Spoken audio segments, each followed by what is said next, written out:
Okay. Give me just a sec, and we'll get started.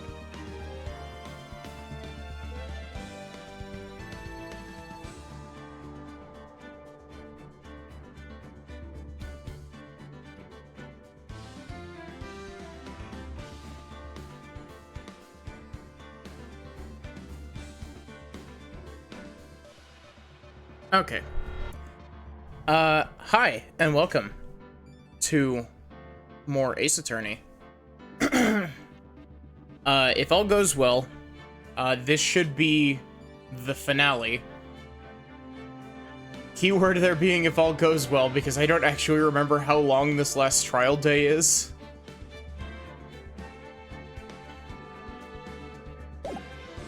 But I guess let's get right into it.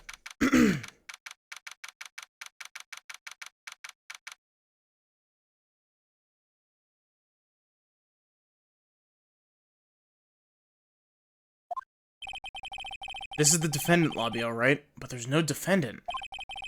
I've been trying to reach Lana all morning. Off to a fantastic start this stream. Wow.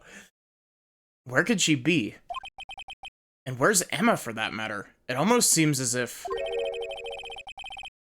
something's been happening behind the scenes. Wow, Edgeworth, that was a really good Lana impression. Something's been happening behind the scenes. Edgeworth. Knowing you, you've already figured it out. Who the owner of the 7777777 ID number is, that is. Well, I have a pretty strong hunch. Looks like I'm not the only one who's figured it out. You know, the only reason this trial didn't reach a verdict yesterday is because there was still room for doubt regarding this ID record. But if that number does belong to whom you suspect, then no doubt will remain. After all, he hasn't been officially charged with anything. True? Not yet. In any event, once all doubt has been removed from that list, I can call for a ruling. 5 minutes, Wright, and Chief Prosecutor Skye will be found guilty. But she didn't do it. I figured you'd say as much. That's why I came here to hear what you have to say. It's the first time he's ever done something like this. Lana's hiding something, and the only way we'll ever know the truth is to draw it out of her. The truth. Everything goes back to the SL-9 incident. Don't be stupid. Today is the last day of the trial. We don't have time to reminisce about the past. That depends on you. If she's found guilty, you'll lose your only chance to find out what really happened. I'll think about it. See you in court, right? This is it. If I'm ever gonna find out what Chief Gant has on her, it's now.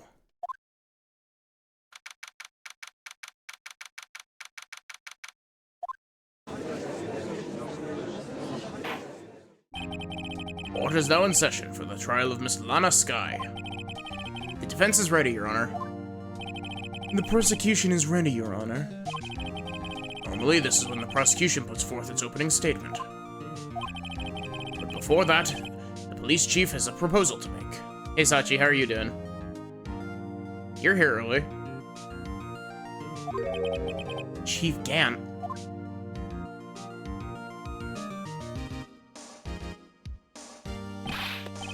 Morning, folks.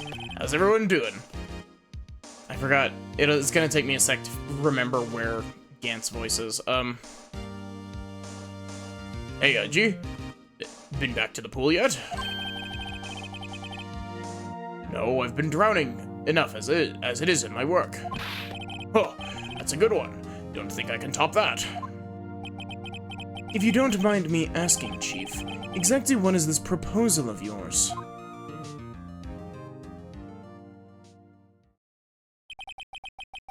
Lana, that is to say the defendant, has asked me if she could speak directly to the court. She wants to do what? Having heard what she intends to say, I feel she should be granted her request. In the end, it should save everyone a lot of time and trouble.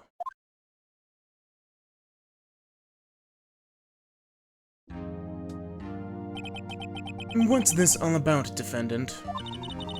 I'd just like to make one simple request and I'll be finished. Well then, what is your request?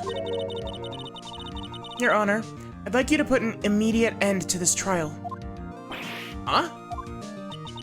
I confess to all charges against me. On February 24th of this year, I murdered Detective Bruce Goodman in the underground parking lot of the prosecutor's office. No, Lana!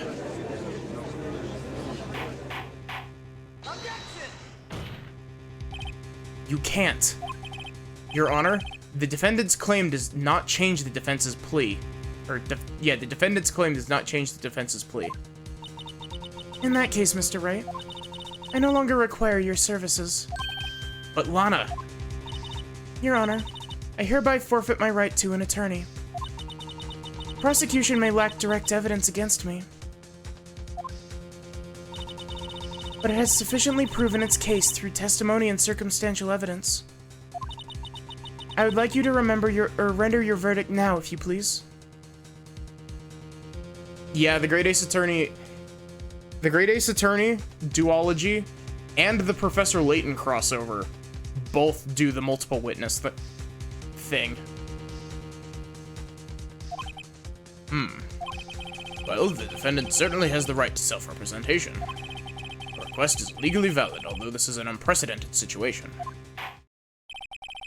Indeed, it appears there's no further need to continue this trial, even if Mr. Wright may feel otherwise.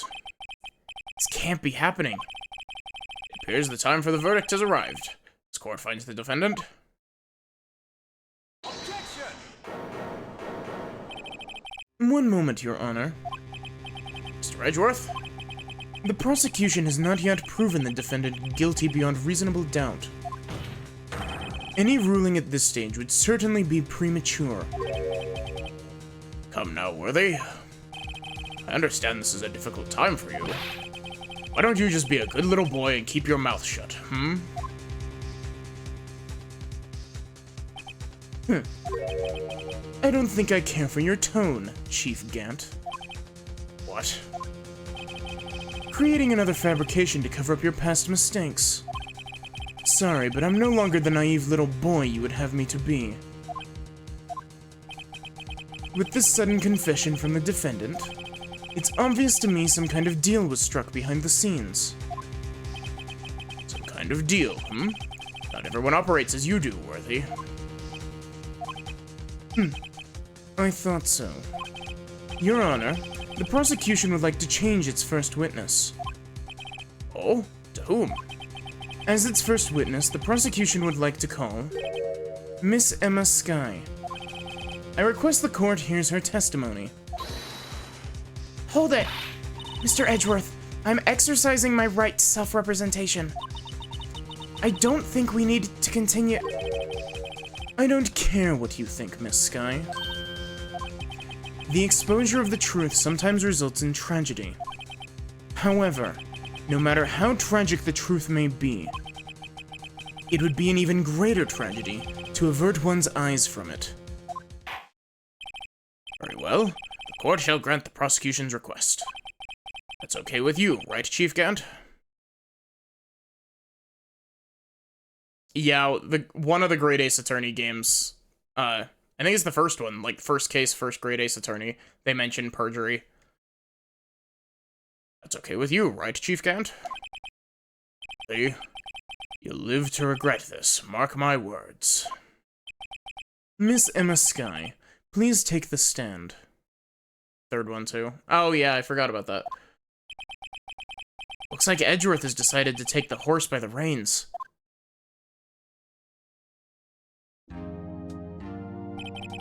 Now then, witness, please state your name and occupation. My name is Emma Skye. My occupation? I'm Lana's little sister, and I want to be a scientific investigator. 2 years ago, you encountered the serial killer Joe Dark of the Joe Dark killings. Is this correct? Yes. I'm trying my hardest to forget about that, though. I'm sorry, but I'm afraid I'm going to have to ask you to recall those events one more time. Mr. Edgeworth, please remember this trial concerns the murder of Detective Goodman. It's an incident that was resolved 2 years ago. Really all that relevant? Yes, it most certainly is. Well, okay then. He sure gave in fast. Now, please testify about what happened to you 2 years ago. The trip to yesteryear has finally begun. It's bound to lead to the truth behind this trial.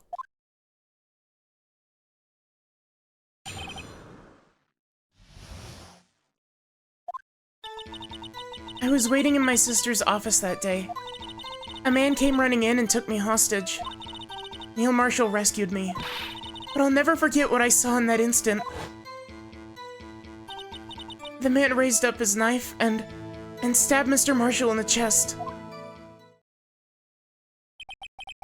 It's a good thing you weren't harmed. I passed out. I don't remember much. That's understandable. However, please tell me, Mr. Edgeworth, what does this testimony have to do with Detective Goodman's murder? That will soon become apparent, Your Honor. You've got to admire him for his courage, considering he has no evidence. Very well. The defense may begin its cross-examination.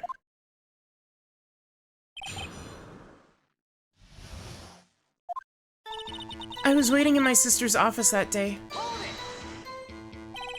2 years ago, the defendant was a detective at the police department, correct? Yes.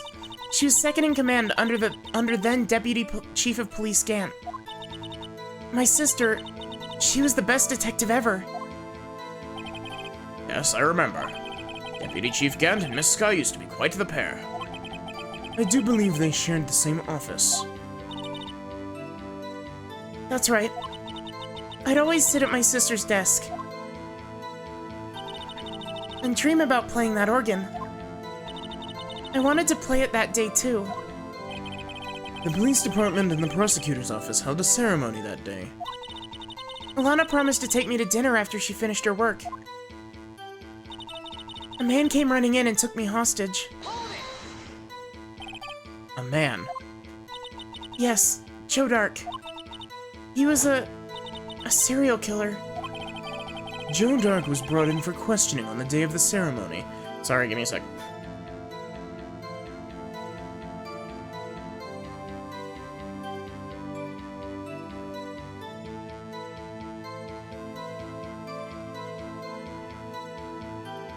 Put one more tally on the Maddie really needs to start doing vocal warm-ups before stream board. Joe Dark was brought in for questioning on the day of that ceremony. We were desperate to get anything on him that would lead to an arrest. When he saw his chance, he fled the room, right? Upon fleeing the room, Dark proceeded to take the elevator. How did Joe Dark get out of questioning? He went in willingly, so it's probably a situation of they didn't have him in a proper, like, cell at the time. That's my assumption anyway, because they said that he came in willingly, and it was like a spur-of-the-moment questioning sort of deal. So they probably didn't have him in a proper questioning room for it. Upon fleeing the room, Dark proceeded to take the elevator. He must have been in a panic because the elevator was going up. Then he ran into Sky in Gant's office. There was a lot of noise coming from outside, so I opened up the door to have a look. That's when I saw him. Neil Marshall rescued me. What was the prosecutor doing there? That day, there were 2 people present during Dark's questioning. Deputy Chief Damon Gant and Prosecutor Neil Marshall. I almost forgot about Gant. Neil Marshall had just received the King of Prosecutors Award. The young and dedicated He went straight to the questioning room after the ceremony. I guess they did have him in a questioning room. It's a good question how he got out. I assume that would also be why he was the first to run after dark. When Dark grabbed me, I thought I was good as dead. And that's when Prosecutor Marshall came running in. I don't clearly remember what happened then, but I'll never forget what I saw in that instant. Can you tell us about that? Mr. Marshall jumped on Dark just then. The lights went out. Lights? It was just about this time of year. There was a terrible storm going on, and lightning struck nearby. So electricity went out? Wait a minute. It was pitch dark in that room. You shouldn't have been able to see anything, right? Right, but just then, lightning flashed again outside. That sudden flash left an unforgettable image of the scene in my mind. I see. I told the detective about it when I saw them. Or, what I saw then. The detective? Yes, Detective Goodman. He was in charge of the case. Detective Bruce Goodman, the victim.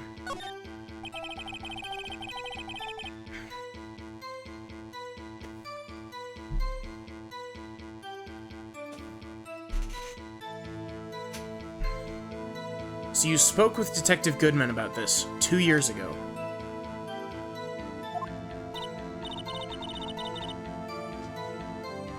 Yes, that's what's so scary about this trial. And you told Detective Goodman about what you saw.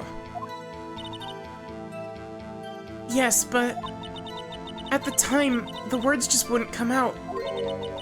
That's why I drew a picture. Thanks for the hydrate, Vindicel.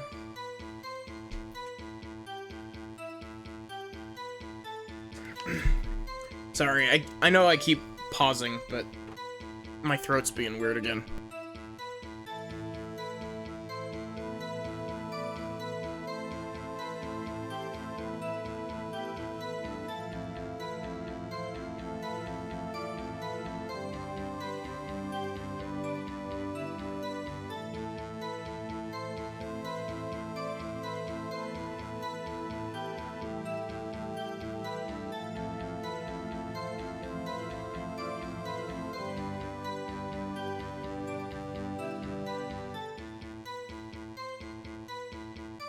Okay.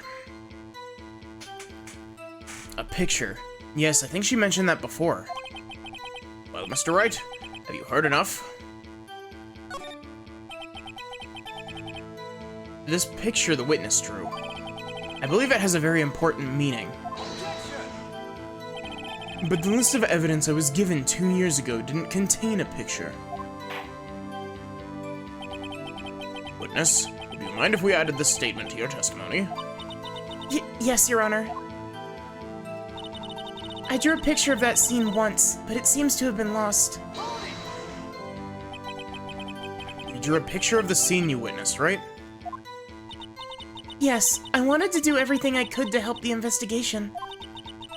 I can still see it now, whenever I close my eyes. That's strange. I took over the case after Prosecutor Marshall died. Yet I never received any picture. Perhaps the witness is mistaken? But I did draw it, I swear. I'm not just imagining it. This picture that Emma drew, it reminds me. I guess I should check the evidence again. Well, anyway, let's continue.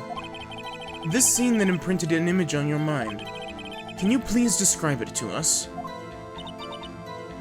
The man raised up his knife and stabbed Mr. Marshall in the chest.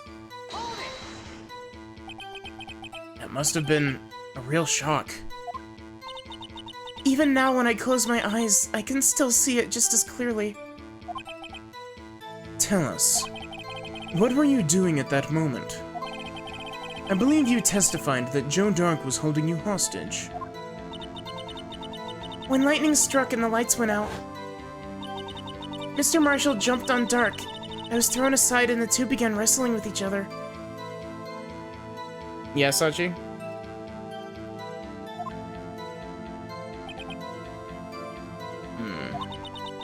I'm pretty sure I was watching them.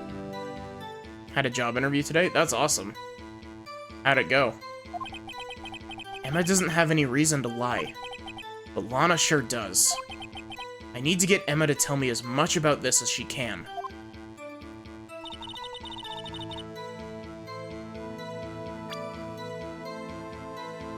It went very good. Nice. It's drawn on the back of this, isn't it? Yep. Picture is drawn on the back of the evidence list in magic marker. I've got a very bad feeling about this.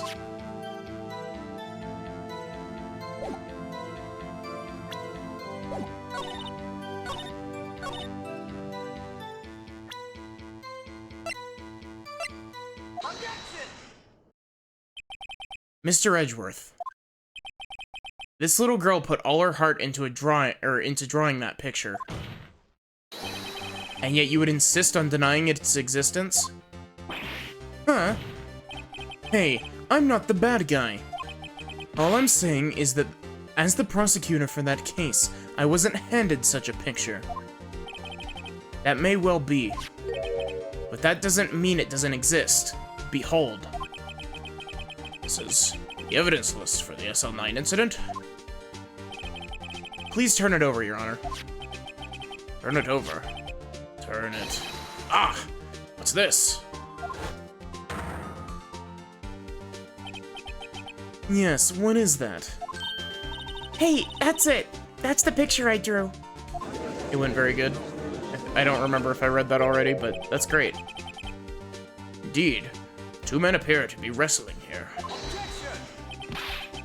What's the meaning of this? What are you doing with that list? Me? Only the prosecutor in charge should have access to that list. Huh? These lists? They're different from each other. What? It would appear, Mr. Edgeworth, that the evidence list you were handed 2 years ago was incomplete. These two lists fit together to form one. You can see the marks here where they were torn apart from each other. So you see, Mr. Edgeworth, it's quite obvious what happened. 2 years ago, only half of the evidence in that case ever reached you. What? What? Order, order. But Miss Sky, why did you draw your picture on the back of such an important list? Because that's what Detective Goodman handed to me in the questioning room, Your Honor. Wait a minute. If this list was torn in half, then that means... Your Honor. Are you all right, Mr. Wright? Your eyes are bulging from your head. If the evidence list was torn in half, then there might be more of the drawing on the back of Mr. Edgeworth's list. Yes, that's quite conceivable, Mr. Edgeworth. It's possible. Let's see. Something wrong? You even have to ask? Sorry, Your Honor. There is indeed something drawn on the back of my list. It's that thing.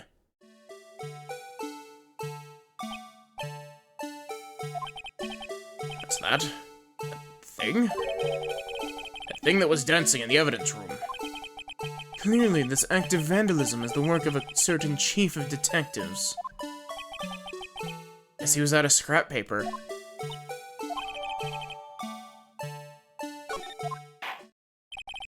Very well.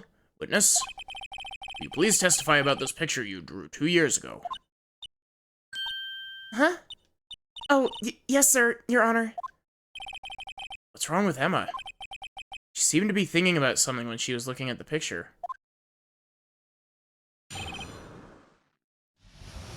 That thing. The thing that things. This is the picture I drew 2 years ago. The flash of lightning was so bright, all I could see were shadows. After that, I must have fainted. This picture shows exactly what I saw in that instant.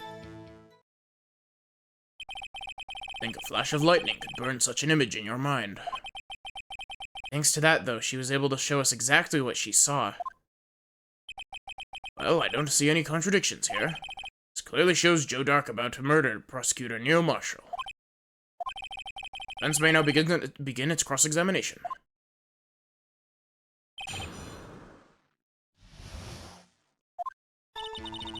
This is the picture I drew 2 years ago. Oh. Did you draw this picture right after the incident? I think I drew it 2 or 3 days later.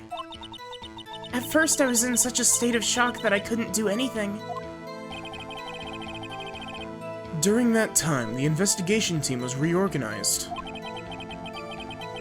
Detective Goodman was placed in charge, under the direction of Damon Gant and Lana Skye. 2 or 3 days later. Memories should still have been fresh in her mind. Excuse me, witness. But can you please tell us why this picture is painted in all black? The flash of lightning was so bright, all I could see was shadows. So at the time, you didn't even know it was Mr. Marshall who had come to your rescue? No, I couldn't see him clearly. The lightning was so bright, and I was knocked to the floor. You were knocked to the floor? Dark had a tight grip on me, but when Mr. Marshall jumped on him, I was knocked away. I turned around, and that's when the lightning flashed. Poor Emma. I'm just glad she wasn't hurt.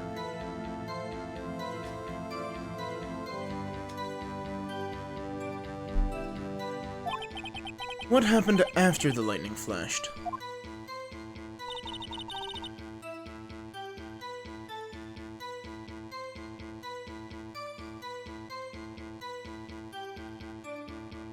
After that, I must have fainted.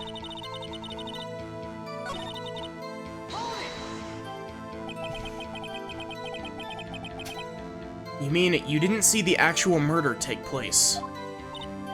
No, I'm sorry. The flash of lightning only drove off the darkness for a split second. Not only that, but the trauma of the situation understandably caused the witness to faint. Do you really need to torture this girl any further? What? Hey, I'm not the bad guy here. Anyway, this picture. This picture shows the exactly what I saw in that instant. Joe Dark was about to stab Neil Marshall with a magic marker. Sorry for asking so many times, but are you sure you drew exactly what you saw?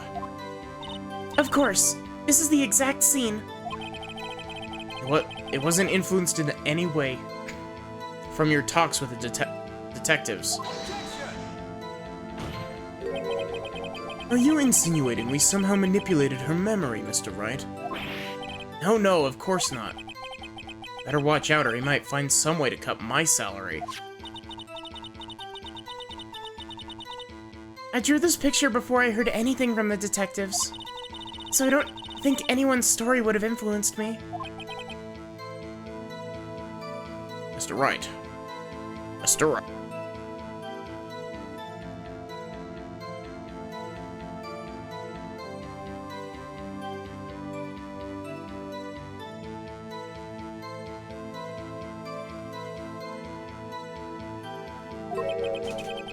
There's something that's bothering you about this picture. Huh? Oh, well... That's strange. She claims this is exactly the scene that was imprinted in her mind. And yet, there's clearly a contradiction here.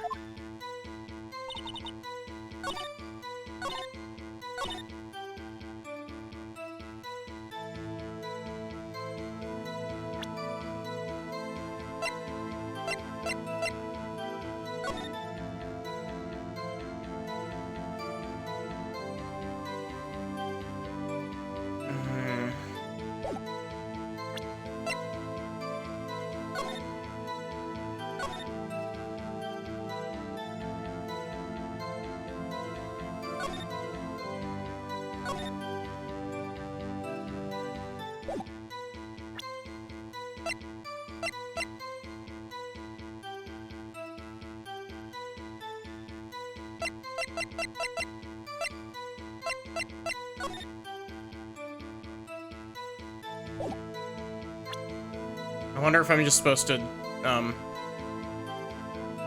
throw the evidence list at this.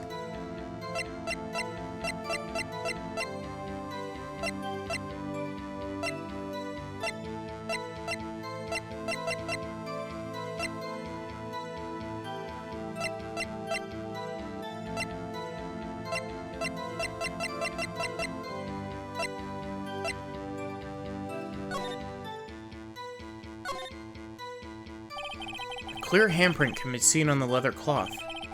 Print belongs to Emma. I think I'll keep this information to myself.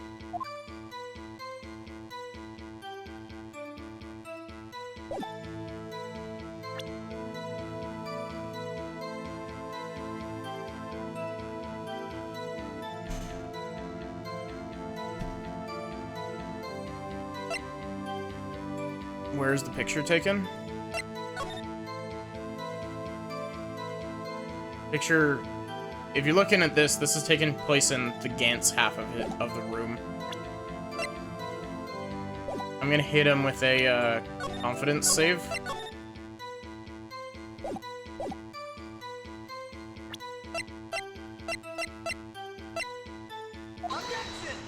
Nope.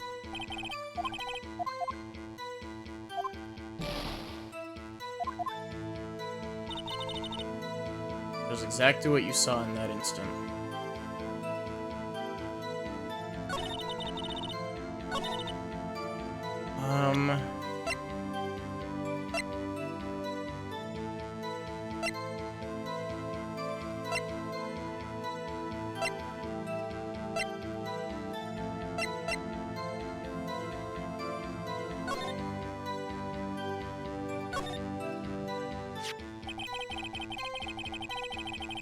Dark red stains must be blood traces from the incident 2 years ago.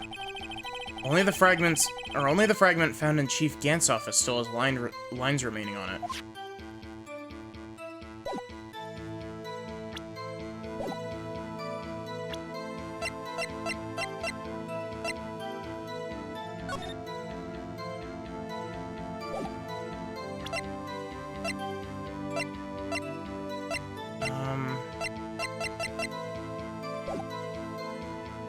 Wait, autopsy report. It says stabbed in the back.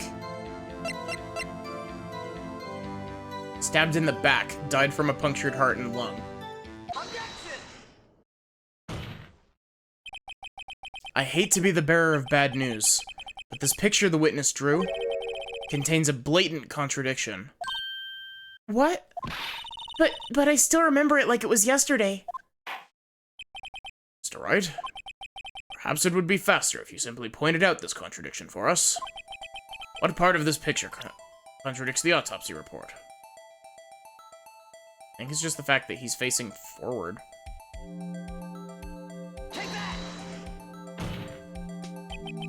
I think it's this part here. Don't see what's so strange about that. That's because the drawing stinks. Mr. Wright, how could you? The act of making an innocent girl cry should warrant the death penalty. I guess he means I shouldn't shift blame to others. Yes, well, so long as the defense has learned its lesson. Better take another look at the autopsy report and this picture. Mr. Wright? Yep.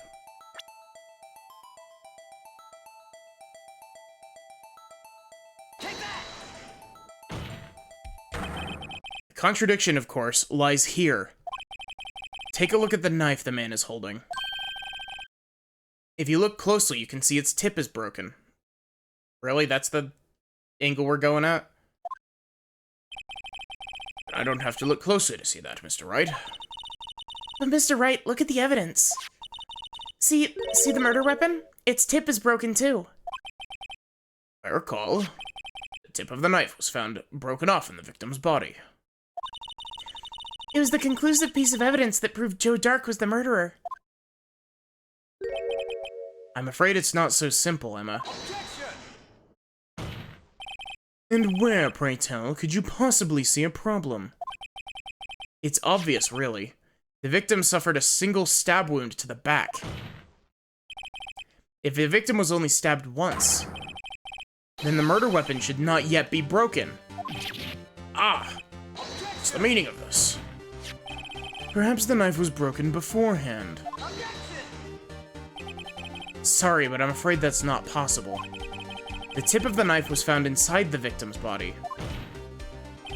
If it was broken beforehand, it couldn't possibly wind up there. That's right. What does this mean? The tip of the knife was undeniably discovered within the victim's body. The only possible explanation is the witness's memory is mistaken. That's why I asked her so many times if she was sure she remembered correctly. I believe you were annoyed at the time, but she was sure she remembered correctly. But there's no other way to explain this inconsistency. Not so fast, Mr. Edgeworth. There is another explanation. Have you forgotten already? About a little something called falsified evidence? You're treading on thin ice, Wright. All I'm saying is that this broken knife tip might be the piece of evidence that was forged. You can't deny the possibility. No.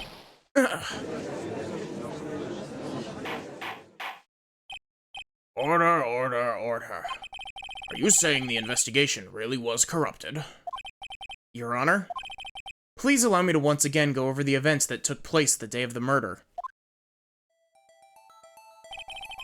The police department and the prosecutor's office were holding a ceremony that day. After receiving the King of Prosecutors Award at the ceremony, Neil Marshall questioned Joe Dark along with Damon Gant. Damon Gant. During his questioning, Joe Dark fled the room. Prosecutor Marshall chased after him and was killed by Dark. It is my belief that somewhere in the story, there is a lie. I'm not lying. The man really was holding up a broken knife. If that's true, then there's no other way around it. This could not have been the actual murder weapon. There must have been another broken knife. What are the chances of there being two broken knives? Another broken knife besides Joe Dark's. Could there have been one?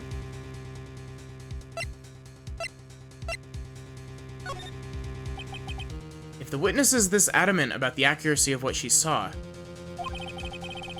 it can't just be explained away by a simple observation error. Mr. Wright. In that instant, Emma really did see a broken knife. I assume, then, that you have some information about this other broken knife. If so, please feel free to enlighten us. The murder weapon was already broken prior to the murder. There's only one way. Take a look at this. Here's the real murder weapon.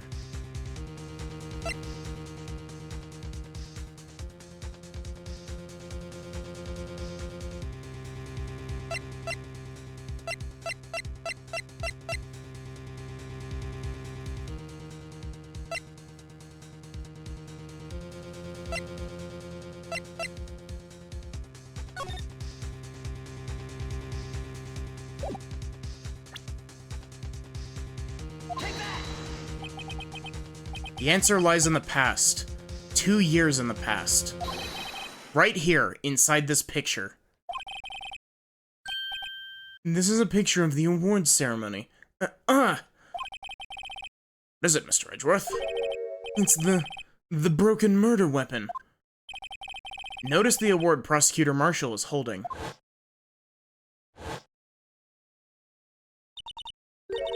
That's a broken knife. As we earlier concluded, the knife in the drawing was not Joe Dark's knife. That being the case, the knife the witness saw was in all likelihood from this award. Order, order, order. Neil Marshall was awarded the King of Prosecutors that day. As an award, he was given this broken shield and a knife. When he chased after Joe Dark, he pulled out this knife. Being a prosecutor, he did not carry a pistol. This broken knife was the only weapon he had in this dangerous situation. But that can't be. Oh, and why not, Mr. Edgeworth? Because if the King of Prosecutors' award knife was the murder weapon, then the murderer and the victim would be reversed. What do you mean? I mean, this man raising a knife would have been Prosecutor Neil Marshall. Oh. Oh! Prosecutor was the one who actually died. That's true. What's going on here? It seems Mr. Wright has been a bit too eager to jump to conclusions. Pretty sure this is... Hold it! Wait, I remember now. I remember everything. Yes? Mr. Edgeworth, What is it? could you show me your evidence list again, please? List? What with that picture scribbled on the back?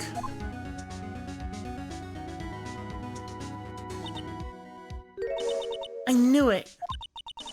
This picture, I'm the one who drew it. What? You drew that? That's right. The list wasn't torn in half at the time I drew this picture.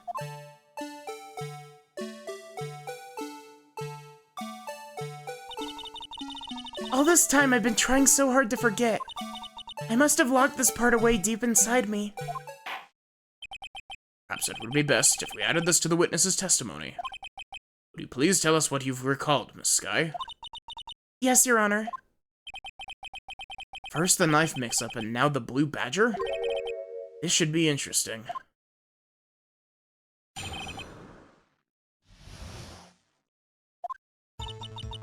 When I saw that man raise his knife, I panicked and I rushed toward the both of them. I think I knocked away the man with the knife.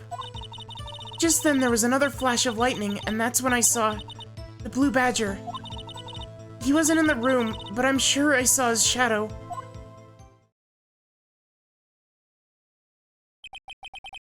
It's certainly most unusual. Try impossible. The chief of detective hadn't even designed him until this year. The chief of detectives hadn't even designed him until this year. That is you're missing an ED on the end of that designed. That would mean he didn't even exist 2 years ago. Yes, well, the defense may now begin its cross-examination. Hold it. Stop, please. Don't pursue this any further. Anna? What's the meaning of this? Please remain seated in the defendant's chair. But you can't do this. I've already confessed to the crime. Why can't you just leave it at that? Chief Prosecutor Skye, we've already come this far. It's too late to turn back. Silence. The defense will now begin its cross-examination. Bailiff, please detain the defendant. Seems we're finally getting to the core of the matter.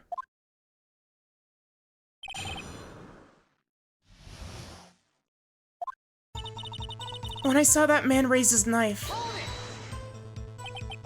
When you say that man, I assume you refer to Wow! Dojark, apparently. Joe Dark. Yes, at least I think it was him. You think? All I could really see were shadows. The power outage that immediately preceded the incident is also documented in the prosecutor's office reports. So then you... I panicked and I rushed toward both of them.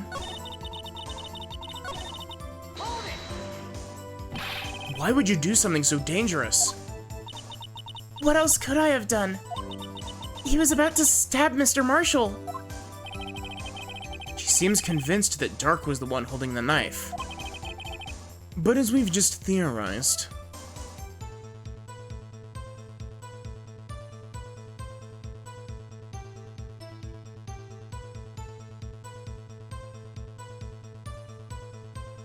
The way the flashback has been spoiling this twist the whole time is kind of wild. Which twist? But as we've just theorized, Mr. Marshall was the one holding the knife. Well, I didn't know that at the time. When that dark guy knocked me down, all I could think of, I gotta help that other person. I think I knocked away the man with the knife. What do you mean, you think? It all happened so fast, and I was in shock. I don't remember everything clearly. What I did, it's all kind of a blur. Miss Sky was almost killed before she was witness to a murder about to take place. With so much happening in a matter of seconds, a little disorientation is only natural. I saw the man about to stab the other person, who I thought was Mr. Marshall. I knew I had to stop the man with the knife. It was very brave, young girl. So then, what happened next?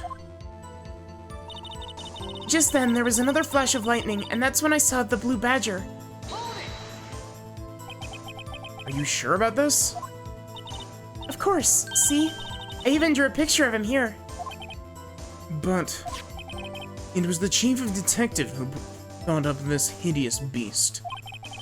And that was just this year. The blue badger didn't exist 2 years ago. This is all quite verifiable. I know it sounds strange, but I was surprised too when I saw him at the police department. I had this nagging feeling that I'd seen him somewhere. Now I finally remember. Oh, brother. Just when you thought that thing had caused enough commotion. Tell us, where in the room did you see him dancing? He wasn't in the room, but I'm sure I saw his shadow.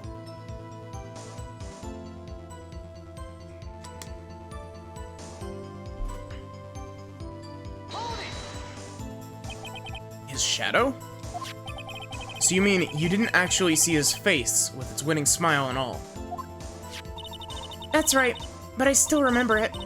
It had 3 creepy horns. This is pointless. That thing couldn't have possibly existed 2 years ago. The witness must be mistaken. That may well be. But what's important is what caused her to think she saw what she did. Oh, and I suppose you have an explanation. Oh, Emma's saying that she saw the blue badger's shadow 2 years before the blue badger was ever even conceived. If so, then by all means, please show us what this shadow really was. What was it Emma saw when that lightning flashed? Who is this blue badger really? The blue badger hadn't even been dreamt up when Emma drew this badger. Or, wow, drew this picture. Yet she's certain she saw its shadow. Ladies and gentlemen, it is the defense's belief that on that fateful day 2 years ago, there indeed was something that looked similar to the blue badger. Something that's now sitting in this very room. Mr. Wright. This room? Very well, Mr. Wright. What is it that the witness saw in that incident? Please show us the mysterious blue badger lookalike.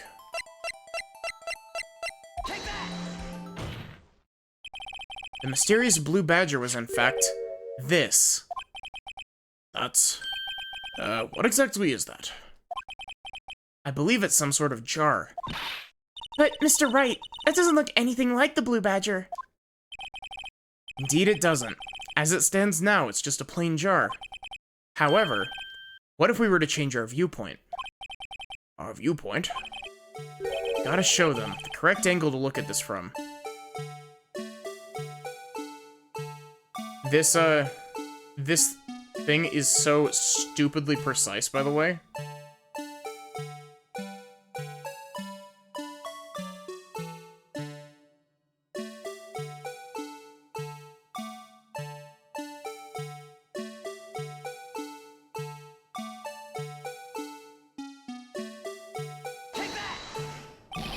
This isn't right. I've got to make it look more like the badger. See? Allow me to remind the defense its case hinges on the witness's drawing. If Mr. Wright can't match the shape to the witness drew, we can't accept his claim. I've gotta find just the right angle. Maybe I should rotate it vertically a bit more, or horizontally? Come on, Mr. Wright, you can do it. Gotta show them the correct angle. Yep.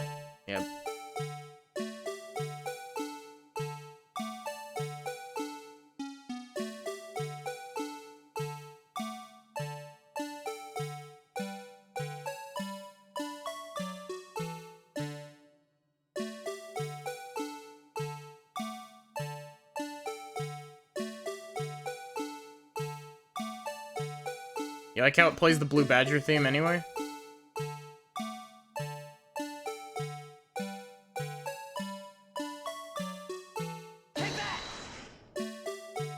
There we go. Honestly, I'm legitimately surprised that I got that in 2 attempts. That took me over 10 attempts in the original, because it had to be so perfect. Well, is this a miracle or what?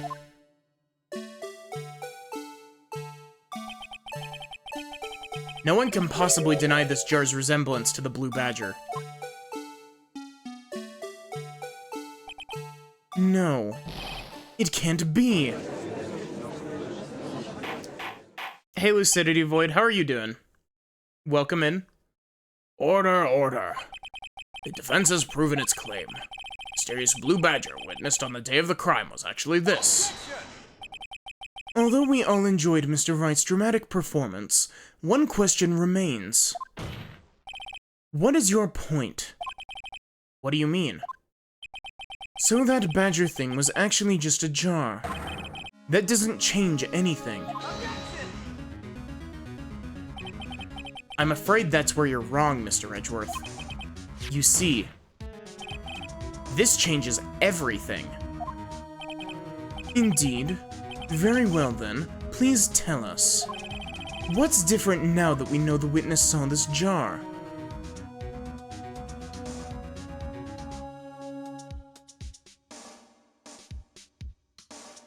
It's the location, I believe, because the jar was in Gant's half of the room.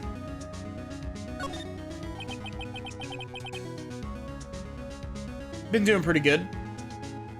Enjoying some Ace Attorney. I love this series to death, and I'm playing this one again primarily for completion's sake, just so I have a complete playthrough of the whole series eventually on my YouTube. But it's also a lot of fun. It's a voice acting exercise, and it's a lot of fun. Allow me to take these in turn. At the moment of the murder, the witness saw this jar. At a very specific angle, might I add, Mr. Wright? Yes, well, knowing this, where could she have seen this jar? Where? The location of the jar is shown in a picture taken the day of the crime. It's on a shelf in the office of Damon Gant. But the body was found lying near Lana Sky's desk. The witness testified so herself. Yes, and it's these 2 facts that reveal what actually transpired. You see, the struggle between Dark and Marshall didn't take place in Lana Sky's office. Wow, Lana. It happened on the other side of the room in Chief Gant's office. Are you implying the murderer moved the victim's body from Damon Gant's office to Lana Sky's office? Yes. Why would he do that? There's no reason. Exactly. If there wasn't a reason, he wouldn't have gone through the trouble. The only logical conclusion is that there was a reason. Know what that reason was, Mr. Wright? I finally figured it out. So this is why Lana tried to stop the trial. It's too late to quit now, though. Please recall the witness's testimony. She said she knocked away the man who was holding up the knife.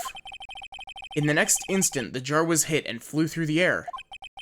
Now tell me, What could have sent the jar flying? That would have to have been the impact of the man made when he was knocked into the wall. Ladies and gentlemen, if I may draw your attention to this picture once more. If the man was knocked in the direction of the shelf the jar was sitting on, what would he have hit?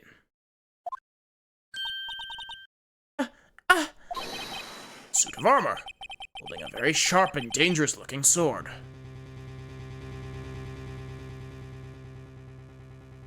Only ever met one person with that name being pronounced as Lana instead of Lana. Yes.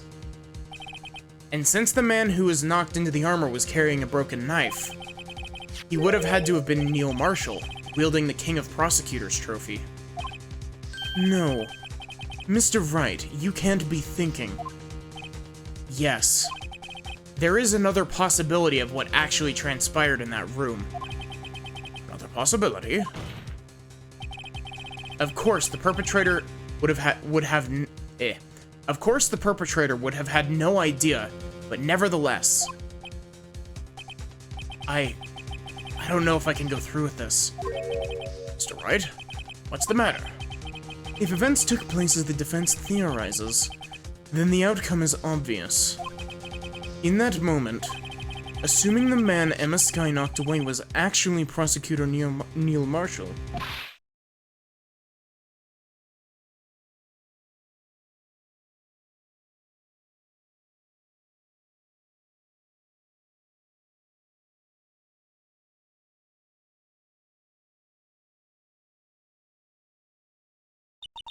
You mean Mr. Marshall died because of me? No!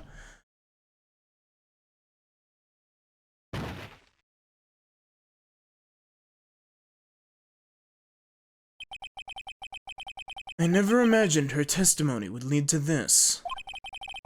It's the witness who took the victim's life, and then proved so with her own testimony. This is unprecedented. Objection! What are you saying? I'm sorry, Miss Skye, but given the circumstances... Chodark murdered Prosecutor Marshall. How can you think it was Emma? How dare you try to pin the crime on her? Imagine that coming from you. If you recall, it was you who admitted to forging evidence 2 years ago. The reason you moved Prosecutor Marshall's body was to keep anyone else from finding out about what Emma did, wasn't it? I assure you, Mr. Edgeworth, I had no idea what you're talking about. If you hope to have anyone believe your insane allegations, I'm afraid you're going to have proof. Tell me, do you have any conclusive evidence that proves my sister killed Neil Marshall? Evidence? I'm willing to bet you don't. Yes, it certainly would be difficult to prove this without evidence. If we don't have evidence, then we'll have to rely on testimony. I'm afraid that won't work in this case. Both parties involved in the incident are dead. You certainly can't get dead people to testify. Not in this game, anyway. We definitely can in Spirit of Justice, though. This has all been a wild goose chase from the beginning.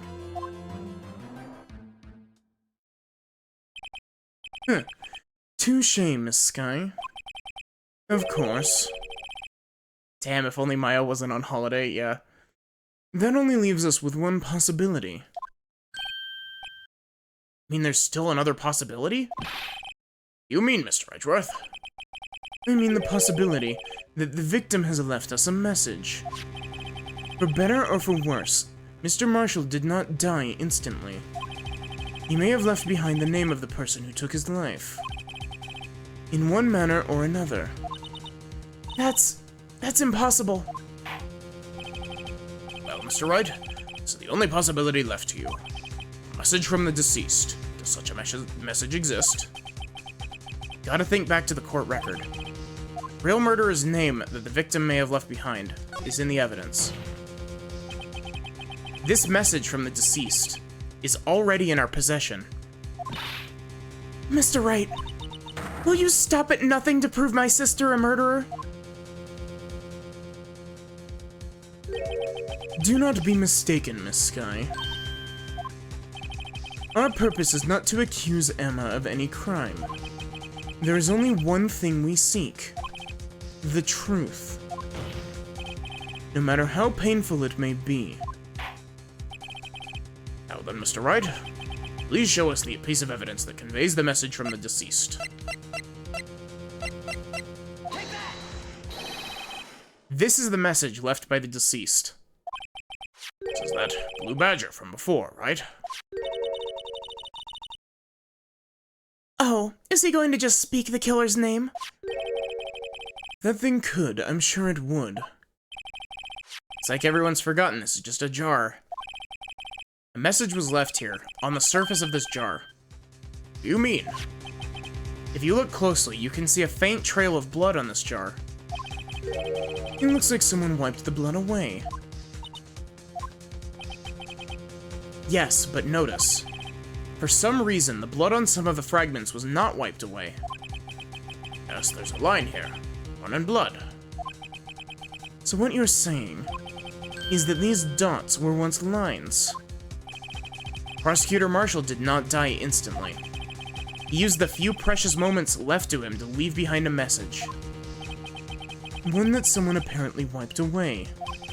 But blood must have seeped into the jar where the lines change directions. Precisely so. All we need to do is connect these points, and the victim's message will become apparent. No. Mr. Wright, what kind of message did the victim leave for us?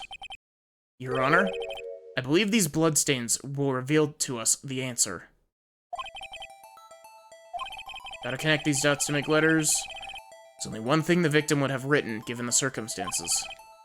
His murderer's name.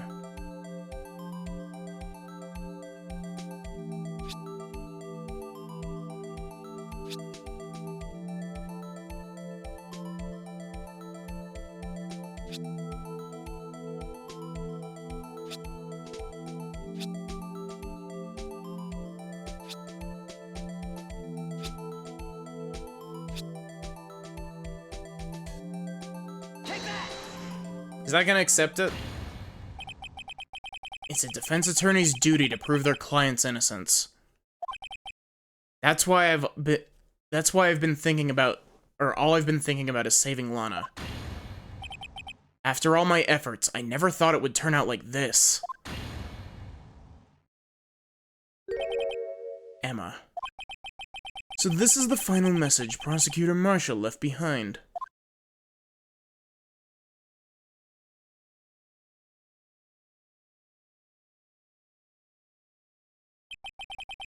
All people. She may not have meant it, but in the end, the one who took the victim's life was Emma Sky.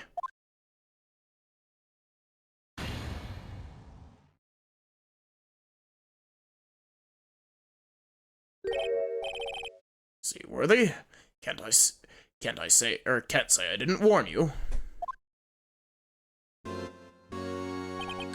Chief Gant. You understand the implications of what you've done. What? What are you talking about? 2 years ago, Joe Dark was sentenced to death. He was convicted because of his final murder. I believe you were the prosecutor in the case, were you not? Yes, Worthy. Because of you, an innocent man was sentenced to death. Not only that, but you used forged evidence to ensure his conviction.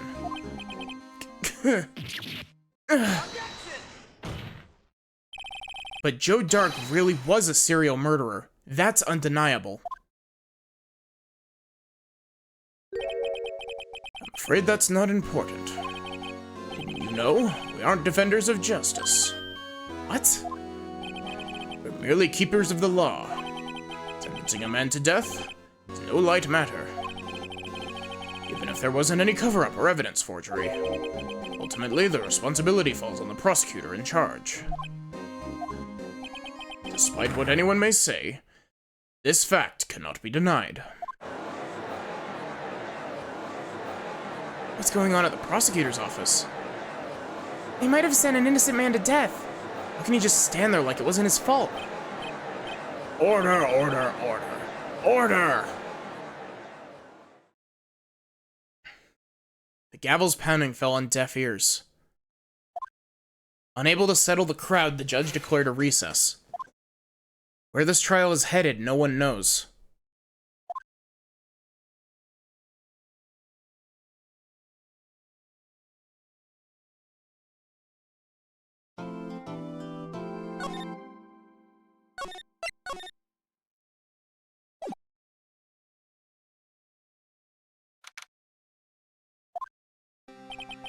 Sorry, Edgeworth. I didn't mean to get you in trouble. Don't worry about it. This is my problem, not yours. Hope I'm not interrupting anything, pals. Oh, yes I am. I'll come back later. Wait, Detective Gumshoe, what is it? Got a lot of nerve, pal, making a detective run around all around while on duty. Top it all off, you call me here. I've seen happier people at funerals. Take it Lana's having you run errands again? Let me tell you, this is the last time, pal. Here, she asked me to give you this, if there was a break in today's trial. Evidence law? Edgeworth was talking about this just the other day. You must know the 2 rules of evidence law. Rule 1, no evidence shall be shown without proper approval of the police department. Is that right, Mr. Wright? It seems so. You could at least study some evidence law, really. Chief Prosecutor also wanted me to give you a message. A message?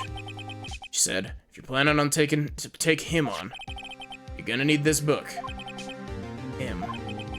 Guess I'll need to give this book a thorough read.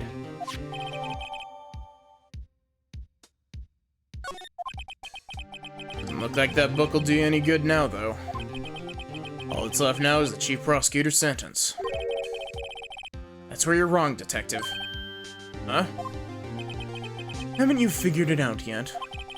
Why I'm still sitting in that prosecutor's seat, despite all these allegations being thrown at me. Mr. Edgeworth. The real trial today hasn't begun yet. What? What else is there left to do? Credibility's been all but ruined with this forged evidence you were unaware of. And the Sky found out she unwittingly caused a man's death. And now you're telling me you want to do more? You gotta be kidding me, pal. You're missing the point, Detective. Lana didn't murder Detective Goodman. She merely stuck a knife into his dead body. That means the real killer is still out there. What? But we're going to expose him. No matter what it takes. This case has hurt too many people. It's time to bring it to an end.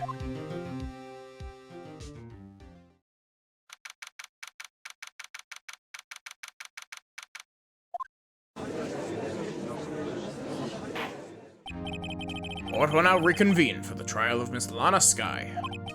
Mr. Edgeworth? Yes, Your Honor. The Inquiry Committee is planning to impose harsh penalties for your actions. Thank you for the news, Your Honor. Yes, well... normally, this is where the prosecution calls forth a witness. But, this isn't easy to say. You see, there's some concern that you, Mr. Edgeworth, may have struck a bargain. You think I may have manipulated the witness? I didn't say that. It's just, you see, everyone's been talking and... Very well, Your Honor. I have a solution. Solution? That being the case, the prosecution will allow the defense to call forth all further witnesses. What? No precedent for what you're proposing. Undeniably, this is an unusual arrangement, but a very effective one. It would prove that I haven't struck any deals with the witnesses. Well, Mr. Wright, what do you say? Unbelievable. Edgeworth has found a way to continue the trial. Very well. The defense accepts the prosecution's proposal. And it's settled. The, defense may now call forth the first witness. Or the next witness. Mr. Wright, you do realize this is your last chance. If you call the wrong witness, this trial is as good as over. Defense calls. Time's finally come to bring out the real murderer.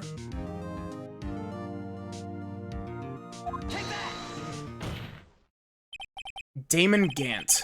The defense calls Damon Gant to the stand. Damon Gant? What does he have to do with anything? As the defendant's partner 2 years ago, Mr. Gant has first-hand knowledge of the crime. I feel we should hear what he has to say about it. As luck would have it, he should still be in the courthouse. He would also be the least likely to have been manipulated by me in any way. Wouldn't you agree, Your Honor? True. All right. Bailiff, please escort Mr. Gant to the stand.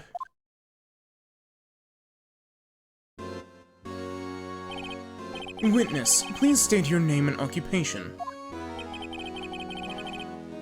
What is this? Some kind of practical joke? Just on my way to lunch. Your name and occupation, sir. Worthy, are you sure you want to do this? Your name and occupation. So, you want to play hardball, eh? I played college ball. I don't actually know how the rest of that goes, but... Please, Mr. Gant. Fine. My name is Damon Gant. I'm the acting chief of police. Now then, Chief Gant, the court requests to hear your testimony. Oh, righto. What's with the grim face? First, let's clear up this SL-9 incident. Oh, you mean the time when Lana's sister murdered that prosecutor? Personally, I think it's been made pretty clear already. There are still some things unaccounted for. Oh, like what? Like the role you played in all of this. Son, either you're very brave, or very foolish. You are aware, of course, that a police chief has all kinds of weapons at his disposal. Weapons? Sure, take my testimony, for example. I don't have to give it if I don't want to. What?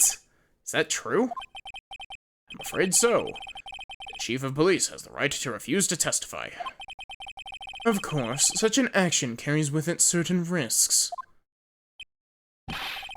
Don't worry, I'm not here to hinder your trial.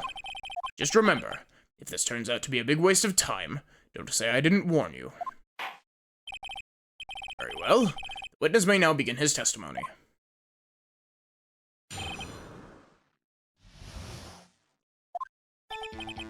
As I recall, Neil and I were questioning him that day.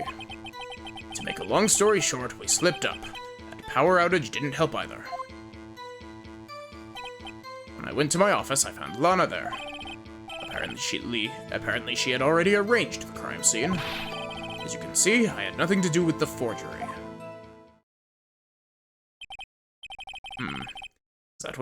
Is that when Dark was arrested? Him. He was lying on the floor unconscious.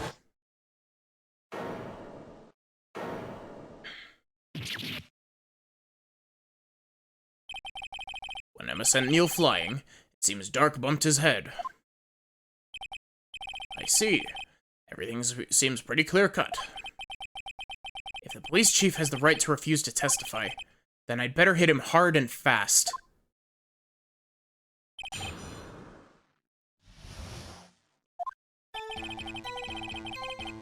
Don't mind me, I'm just making a confidence save.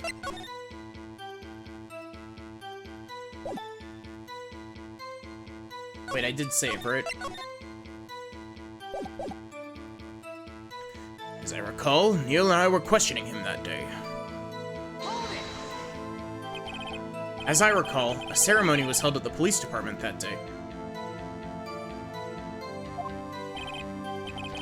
Yes, that's right. guess you could say I'm a workaholic. After winning his award, Neil was all fired up too. That's probably what spooked Dark and made him run away like that. Was the defendant, Lana Skye, also present in the room? I don't quite remember. At the very least, she wasn't there when Dark ran for it. To make a long story short, we slipped up. That power outage didn't help either. So the two of you ran immediately after him, right? That's right, but Dark made it into the elevator first. So Neil and I split up. He went upstairs and I went downstairs, I guess you could say. Got lucky. What's this about a power outage? Oh, that. The elevator stopped all of a sudden, and I got the shock of my life. Well, probably not as shocked as Neil when that knife went through his heart, though. That's not funny. When I went to my office, I found Lana there. Could you tell us what you saw?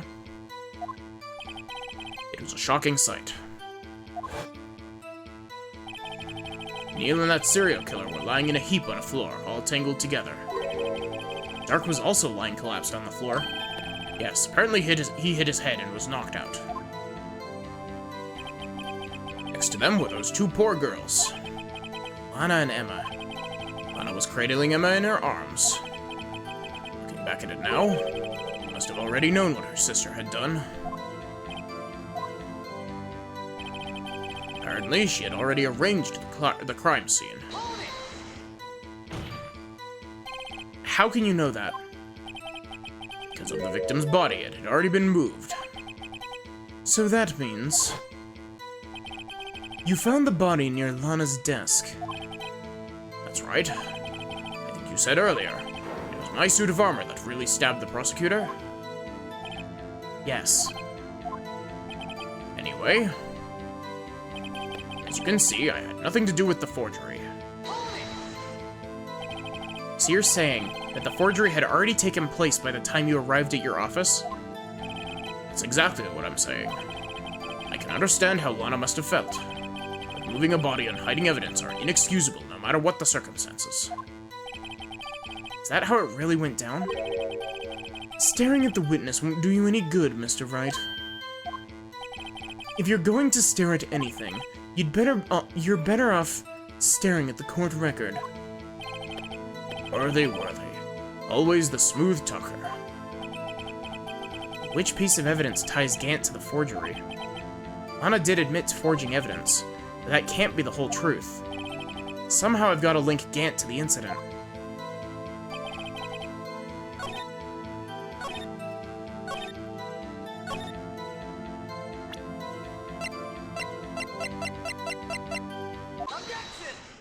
Because of the shard that was found in his safe.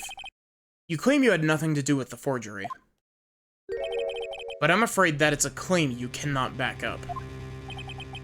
Explain yourself. Several pieces of evidence were found in your office. Take this jar, for example. It's the blue badger you showed us earlier. Judge, you're sounding a lot like Gant currently. A piece of this jar was discovered in your safe. Not only that, but the evidence list I presented earlier was actually found inside your desk. It's found where? You see, Chief Gant, these articles of evidence uncovered in your office are both concrete proof that you also played a part in the illegal investigation. Chief Gant, what's the meaning of this? Oh, here's a defense attorney who may even rival Worthy. So you admit to it, then, that you were involved in the forgery? Who, me? Or do you mean you? Me? Why would I have anything to do with that? Well, you were the one who snuck into my office when you found this evidence. Prosecutors aren't the only ones capable of forging evidence, you know. Defense attorneys can do so too. Isn't that right, Righto? However, Detective Gumshoe was present during the investigation. Worthy, my boy. Even detectives are exempt from the law. Rest assured, Dick will receive his due punishment. What? Detective Gumshoe's salary drops any further, he'll end up paying to work. Yes, well, in light of the detective's presence, please give us your testimony regarding these pieces of evidence found in your office, in relation to the forgery that took place at the crime scene. My. Kids these days no longer know how to put 2 and 2 together.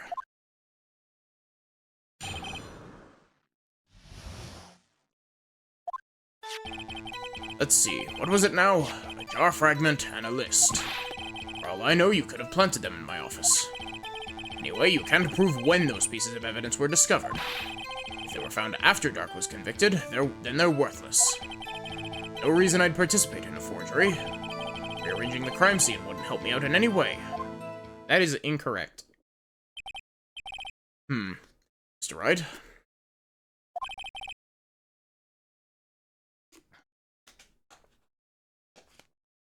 Yes, Your Honor? Investigating the crime scene.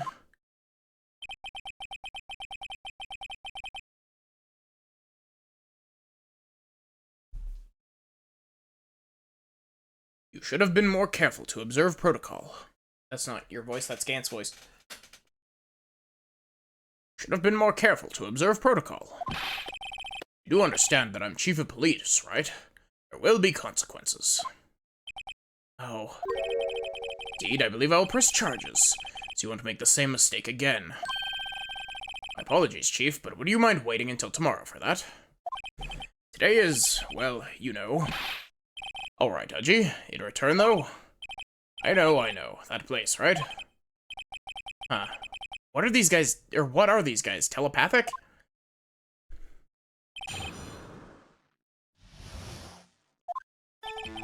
For all I know, you could have planted them in my office.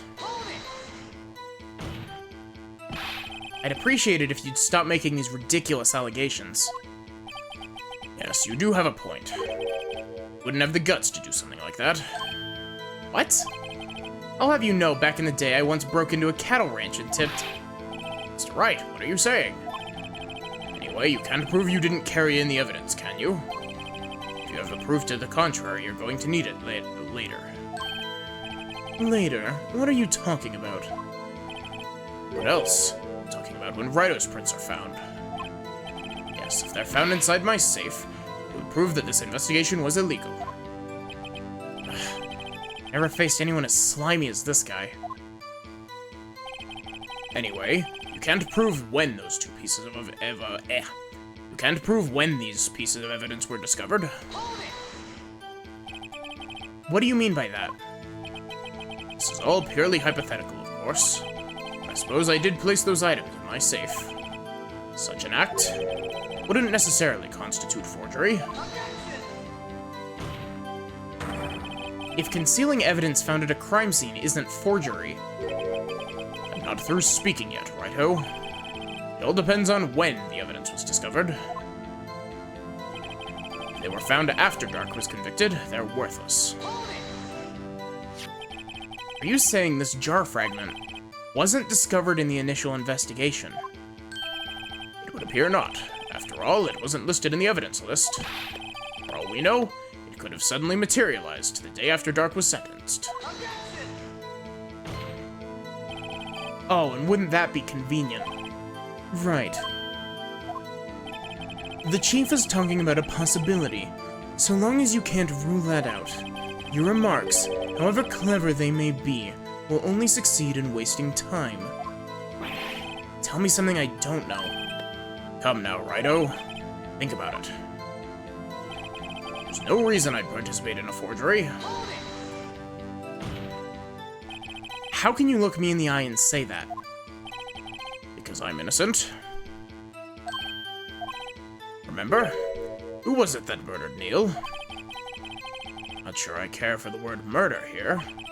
But in the end, the person responsible for Mr. Marshall's unfortunate demise is Emma Skye. Well, now do you see? Rearranging the crime scene wouldn't help me out in any way. Really, Chief Gant. At the very least, there's one large benefit you've reaped from all this. Oh? wasn't aware. What's this benefit? That would, of course, be the position you have, Chief of Police. Oh. The resolution of the SL-9 incident secured your promotion to Chief. That, in itself, is sufficient motive. Oh, oh, that's a good one. Huh? You really think I'm that incompetent? What do you mean? Even without that case, I was already in line to become the next chief. The resolution of SL-9 merely sped up the inevitable a little. Is that true, Edgeworth? Yes. He was going to be made chief anyway. Ah! Oh. Shit. Why? I hate that this game doesn't have a text log. It's like, be careful of who you're pointing your finger at or some shit like that. So that means there's only one possible motivation for you to commit forgery. If you didn't do it for yourself, then you did it for someone else. Don't be silly, Worthy. You know me better than that. There's only 3 people I look out for.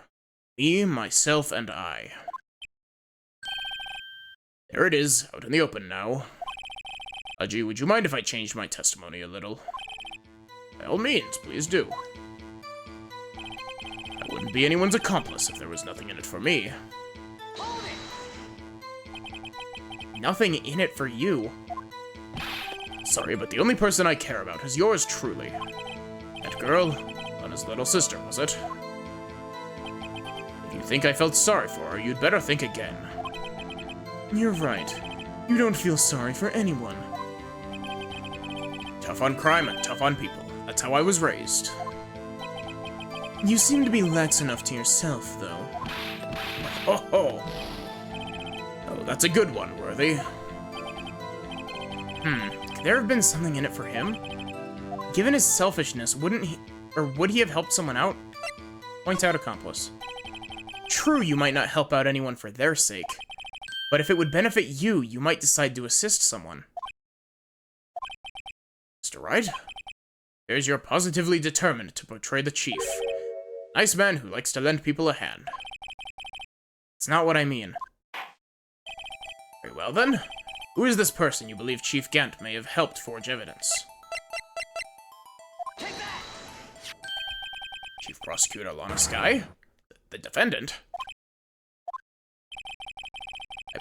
I believe it's quite obvious in light of the circumstances. Emma Skye fell victim to an unfortunate series of events. Who would want to help her more than her own sister, Lana? And as for Chief Gant, he would also have a reason to help Lana if she asked him to.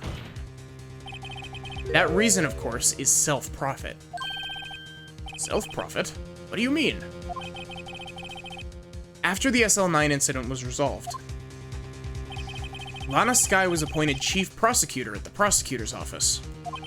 The person who arranged this job change was you, Chief Gant. But how would he profit from all this?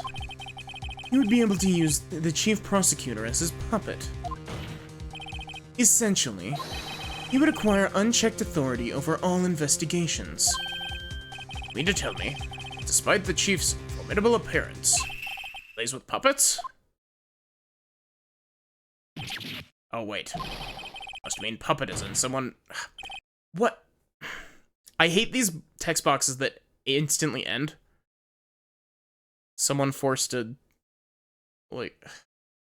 Admit it, Chief. You assisted Lana Skye in forging evidence. Your motive, to appoint her as Chief Prosecutor so you could control her. Right-ho, my boy. You have quite an imagination. Let me ask you something. What? Have any proof of this? That I controlled Lana? For example, is Lana testifying that I've done such a thing? Lana... She's keeping quiet to protect Emma. There's no way she'd testify against Gant. I'm afraid without any proof, this all amounts to nothing more than conjecture. Unless... that is also what happened in this incident. This incident? Which one would that be? Of course I'm talking about the murder of Detective Bruce Goodman. The chief prosecutor has been acting strange throughout this entire trial. Almost as if someone has been controlling her.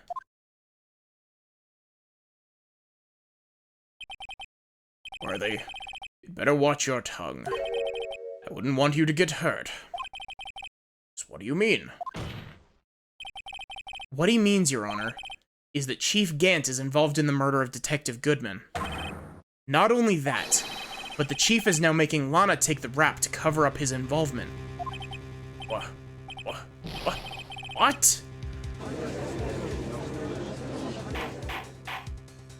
Order. I said order. Mr. Wright, you can't be serious. Huh? This is an affront to the highest-ranking officer in our law enforcement agency. To accuse the chief of police of blackmail and murder? That is, impossible.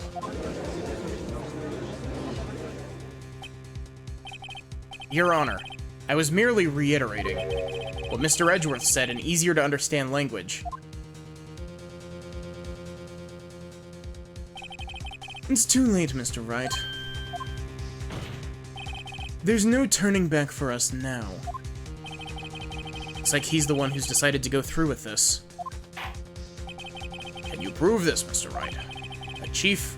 That the chief, high-ranking officer of the law, is involved in this murder?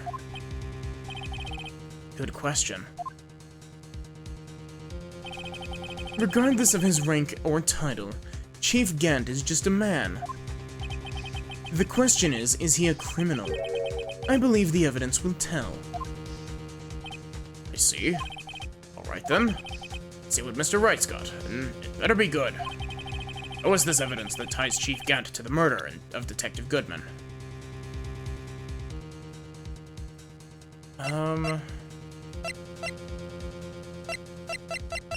Oh, it's the, record of the numbers.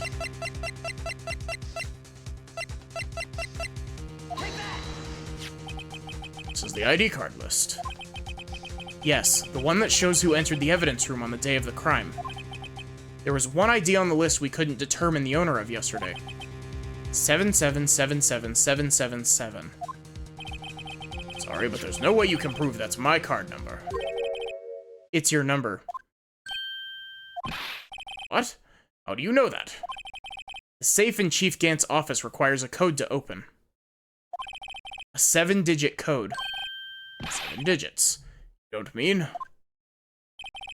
I'm afraid so, Your Honor. The code was 7777777. Same as the remaining ID card number on that list. Chief Gant, you entered the evidence room on the day of the crime. Order. Chief Gant, what do you have to say? Nothing. The defense's search in my office was a violation of regulations. And I will demand Mr. Wright be punished to the maximum extent of the law. But right now, this court demands an explanation from you about the use of this ID card. Chief Gant, so you admit it. You entered the evidence room. Day of the crime?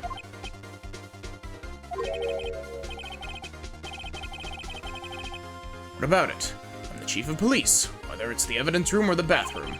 What's the difference? I can go anywhere I want. Tell me, when you entered the room, were you alone? I always go to the bathroom alone, as I do with the evidence room. Detective Goodman wouldn't have happened to be with you that day, would he? Of course not. Why would he be?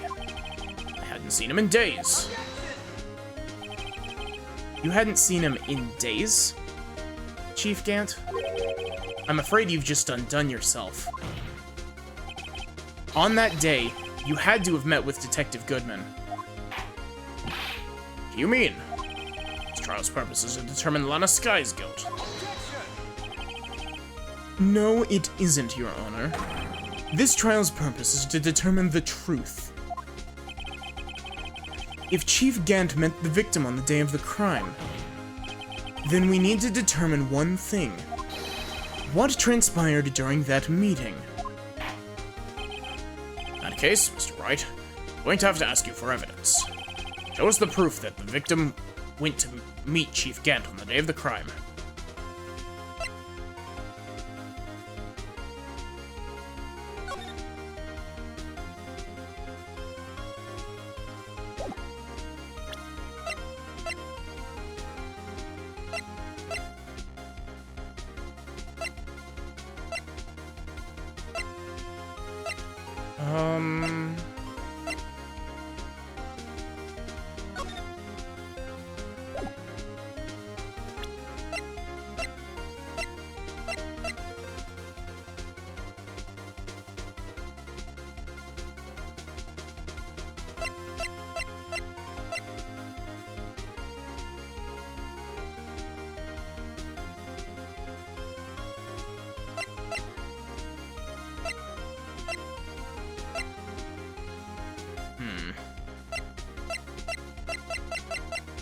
I think it might be the knife. Because Goodman would have had to go in to open the locker at some point.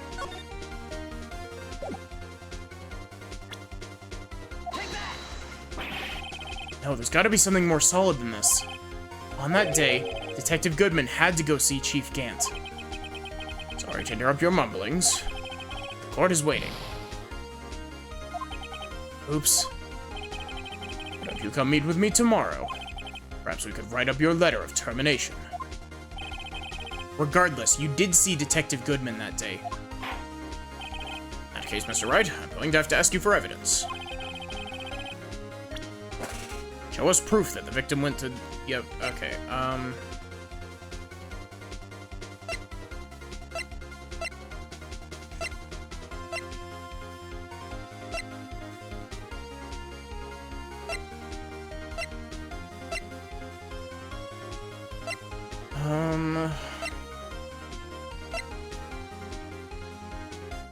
Sprays the judge in the face with the luminol.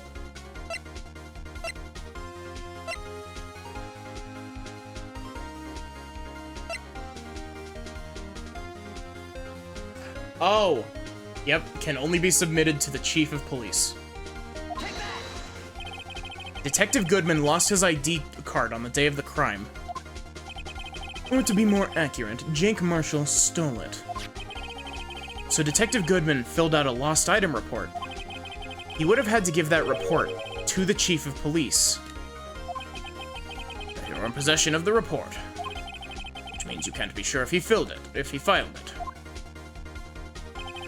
He filed it. How do I know, you ask? Because he needed to enter the evidence room that day. Needed to? Yes, to transfer the evidence out.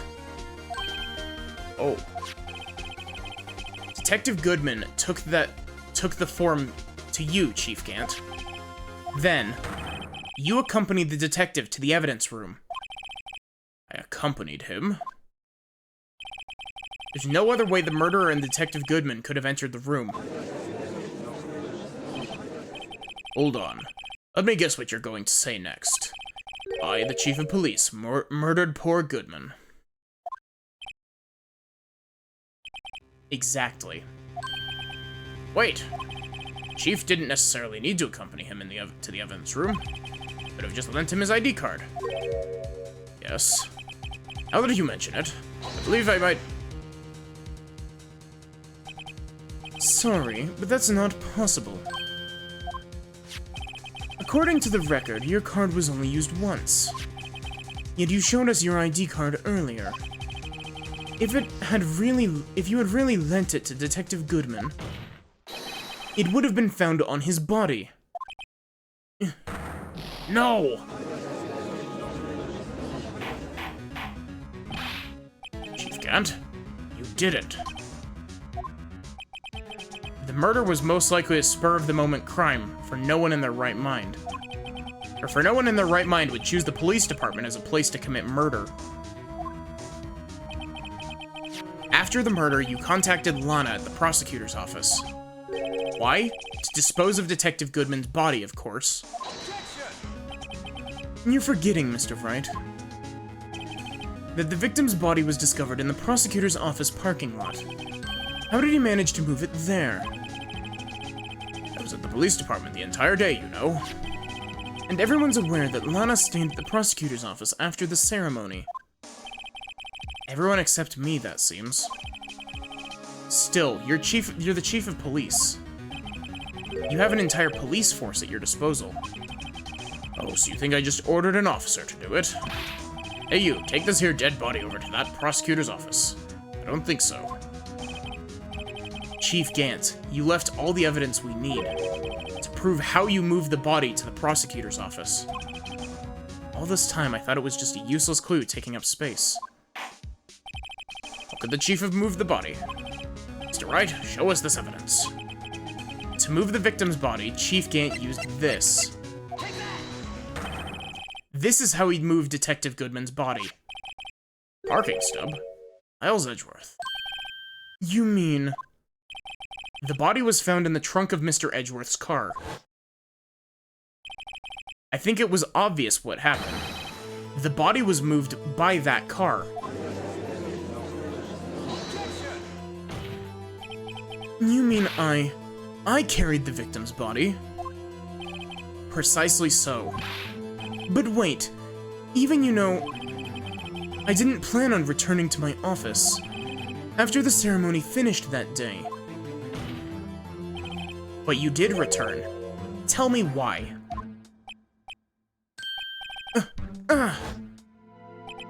I was asked to go, by Chief Gant, no less. He told me he wanted me to keep it here in the prosecutor's office. In any case, on the day of the stabbings, I brought this back here. So you see, what you were really taking to the prosecutor's office wasn't the screwdriver, but the victim's body in your trunk.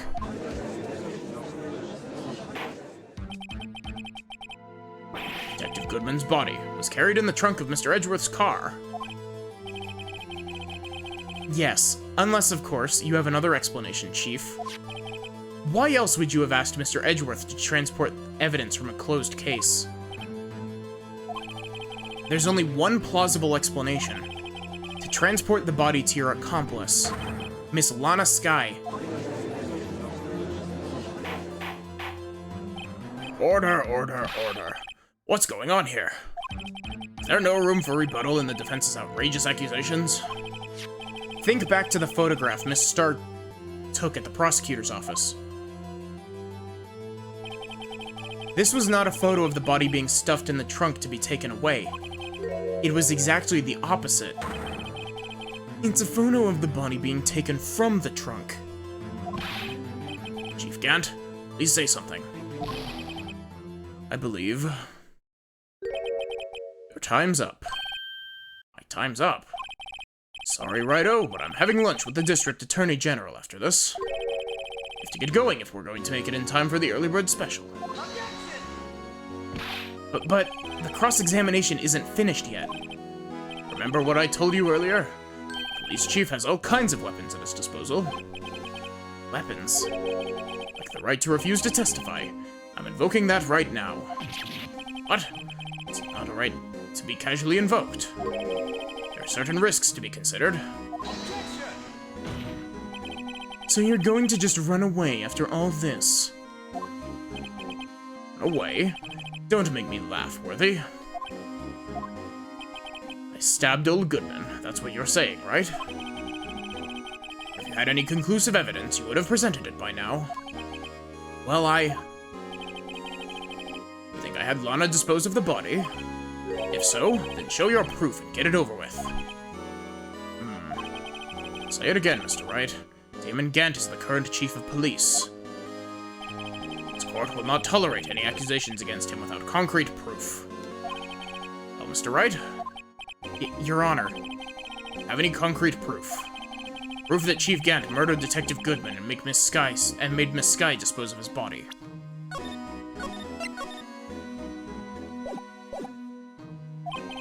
Do I have any concrete proof?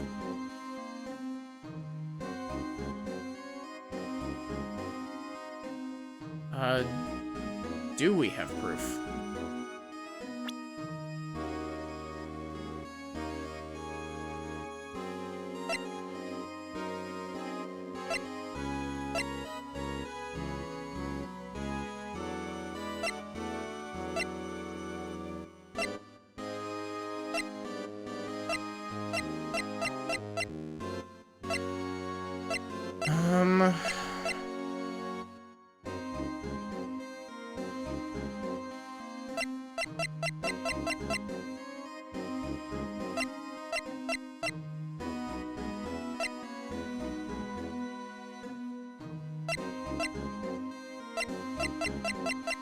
Currently I don't believe that we do, actually.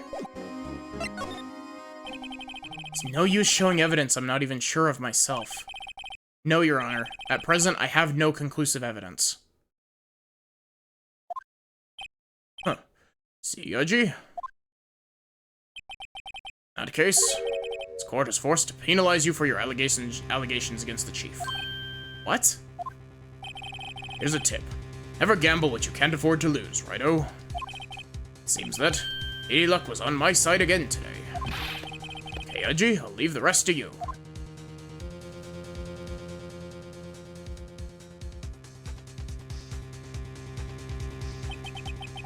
Warned you earlier, Mr. Wright.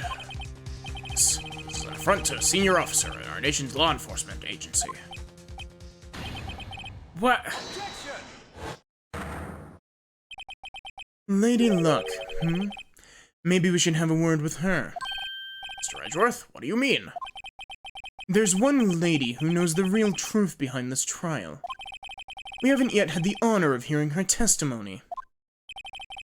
Lady who knows the truth. Another witness? In the absence of conclusive evidence, the only method of proof is testimony. But Chief Gant has invoked his right to refuse to testify. There's still someone else. One more witness who can answer all the questions raised in this trial. Someone right in this very room. Mr. Edgeworth, who is this person? Why are you asking me, Your Honor? Have you forgotten? The defense is the one calling witnesses today. Mr. Wright, does such a witness exist? She may not be willing to tell the truth. But we can't just stop now. Yes, Your Honor. The defense calls forth... Defendant? Solana Sky? She was in the underground parking lot at 5:15 p.m. on February 21st. Her task? To dispose of the victim's body. In accordance with a certain someone's orders. Mr. Edgeworth? The prosecution has no objections, Your Honor. Very well. The court will now take its final recess for the day. 15 minutes, we will reconvene to hear the defendant's testimony. This court is now in I think this is... It's either Lana or Emma. Hold on. Hold on! Huh? Oh. Gant. Chief Gant, I thought you were going to eat. Listen good, Lana. He's talking to Lana. I don't think you need me to tell you this, but if you accept Mr. Wright's claims, there'll be terrible consequences. That's right. Your sister will be found guilty for Neo Marshal's murder. Ah, this isn't good. Of course, you'd never support such outrageous claims anyway, right? Just something to think about. Alright then. Got a lunch date to meet. Also, can I just say, he totally should have been thrown in prison on the spot there for threatening a witness. Okay, if there aren't any further objections, this court is now in recess.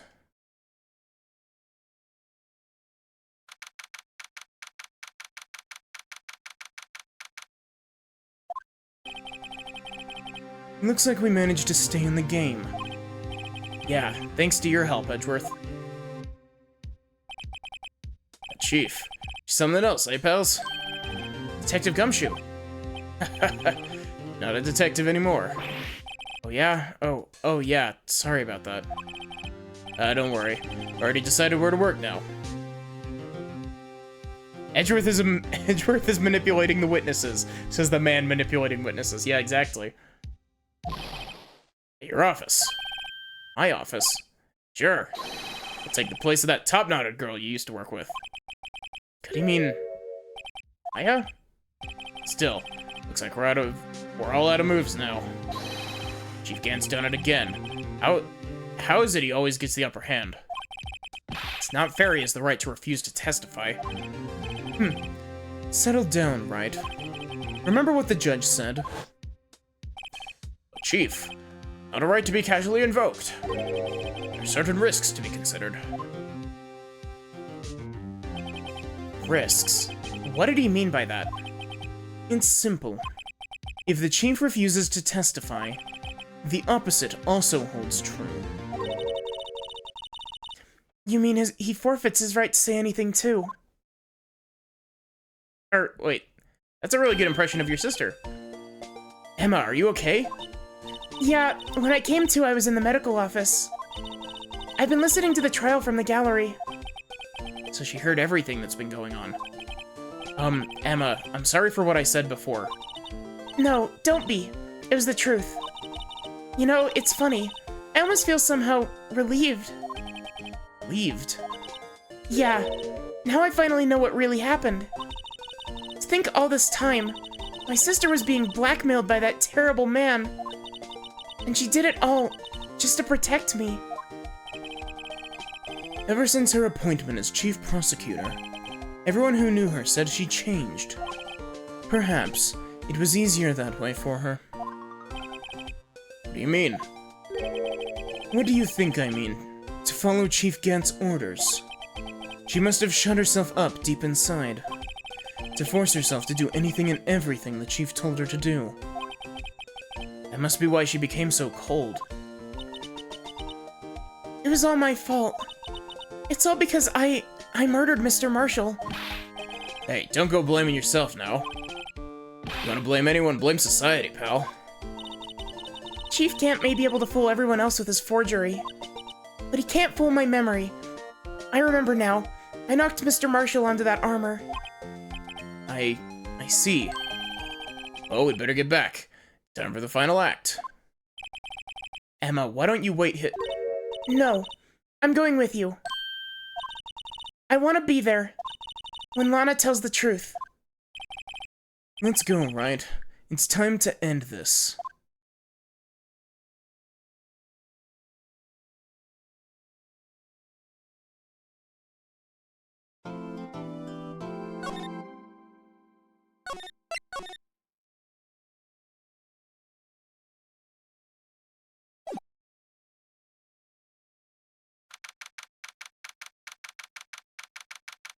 Also, I'd like to point out that we have had, let's see, this would be the 7th trial session, I believe. Possibly 9th, actually. Like, they all take place on the same days, but they cut them up, and it just... Man, this case is stupidly long.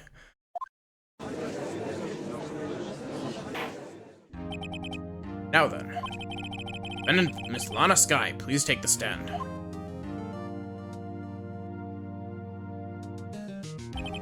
Miss Lana Skye, you are the chief prosecutor.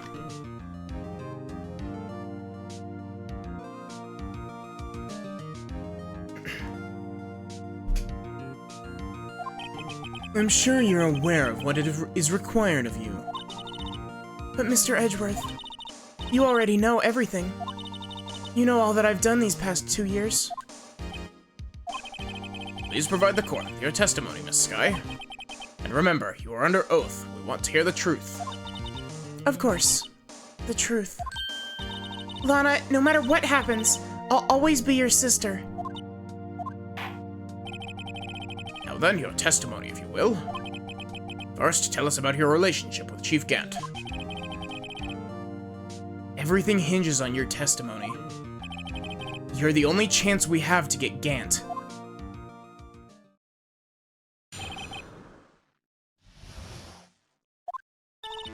I worked alongside Gant for years. There's no truth to this blackmail theory. I fabricated the evidence 2 years ago all by myself. When I found Prosecutor Marshall's body, I rearranged the crime scene. My only motivation was to get Dark convicted. It had nothing to do with Emma. Are you sure about this testimony? Your Honor, I'm confessing to a capital offense. Of course I'm sure.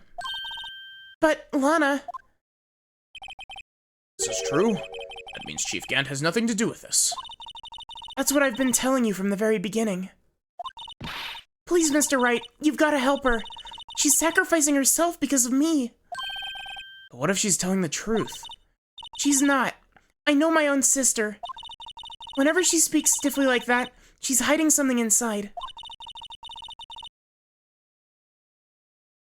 Deep down, she's really screaming in agony. Yeah. This is no time to start second-guessing myself. Defense may now begin its cross-examination.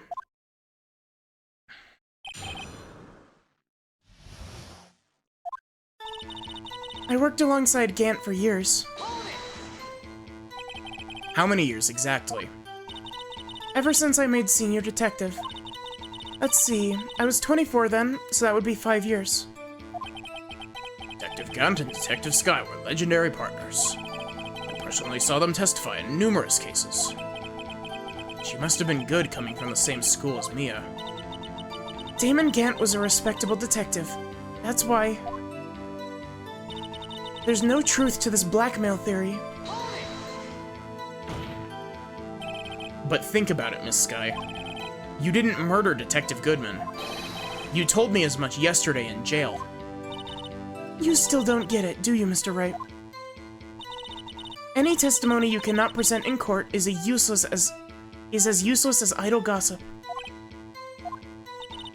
I stabbed Detective Goodman with a knife. And I fabricated the evidence 2 years ago all by myself. Did you also do so to help your sister? I think is what he said. Joe Dark was a serial killer. Yeah, it was to help her sister. My sister almost became his last victim that day. I didn't want that incident to ruin her life. But what she did was justifiable self-defense. She wouldn't have been charged with anything. That's not the point. She was traumatized that day, all because of that creep. That's why I couldn't forgive him. Lana... So that's why you fabricated the evidence 2 years ago. When I found Prosecutor Marshall's body, I rearranged the crime scene. You say you did this all by yourself. Yes. Would you mind telling us what you found when you arrived at the crime scene? It seems I was the first person to discover the scene. The broken prosecutor award. Knife was stuck in the victim's body. What?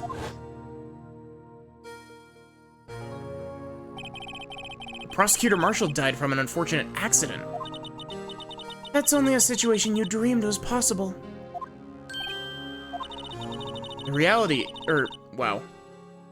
The reality is, it wasn't my sister who took the prosecutor's life. Fantasize all you want, Mr. Wright, but I'll never change this statement. You mean Prosecutor Marshall wound up being killed by Dark? Something like that. If that is so, what happened to the other murder weapon? Dark was carrying a switchblade knife. Oh, that was lying on the floor a little distance away. It was probably knocked away in the struggle. It's not how it went down. She's trying to cover up her lies with more lies. All just to protect me. You found the scene like this. What did you do? After all, this is what everything boils down to. Yes. I broke off the tip of Dark's knife, planted it inside the wound, then moved the body. You planted the tip of Dark's knife in the victim's wound? Move the body? But why? Why would you do that? You of all people should know, Edgeworth. You've always had a good head on your shoulders. Head isn't that bad. Maybe I ought to ask for the sake of others. But why did you do that? Come now, Mr. Wright. Even you should be able to figure it out. Very well, let's add this to the witness's testimony. Reason Miss Sky fabricated the knife. I knew the tip of the weapon found buried in the body would be all the proof we needed. According to your testimony, Prosecutor Marshall's broken knife was the murder weapon, right? Yes, and leaving it at that might point the blame away from Dark. I felt the most effective way to get him convicted would be by having the tip of his knife found inside the victim's body. So you buried it inside the victim's stab wound? Yes, because I hated Dark for what he did. My only motivation was to get Dark convicted. It had nothing to do with Emma. So you rearranged the crime scene. Are you sure you didn't do it to keep Emma from looking like the murderer? How many times do I have to tell you, Mr. Wright? Emma didn't do it. Period. Are you so desperate to hide that fact? You're willing to risk the death sentence? She's lying. She did it so I wouldn't be blamed for what happened. In any case, as a prosecutor, what I've done is unpardonable. There's nothing I can do to make up for my actions. Mr. Wright, my sister's lying! It's like she's determined to protect you in the end, or to the end. She insists she fabricated the evidence by herself. There's no way she could have done it alone. I've gotta get Lana to talk more. If she's lying, then she's bound to slip up and make a contradiction.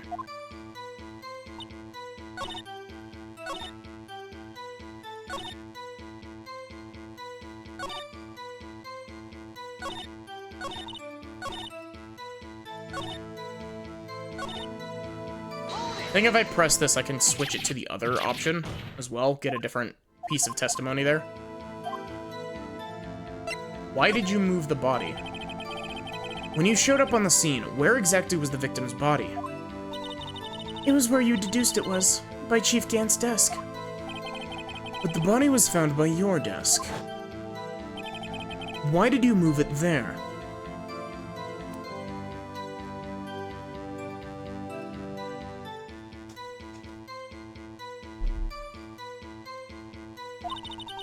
The reason for that is simple.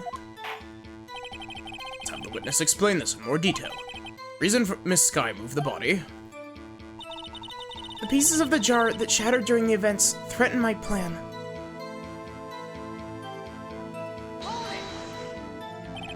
Pieces of the jar? You mean... Yes, that wretched jar you showed us earlier. In order to show that Dark committed the crime, I felt it would be more expedient to move the body. So, when you first found the body, the jar was all ready. Of course. It had been shattered to pieces. If you looked at the crime scene, it would be clear right away what happened.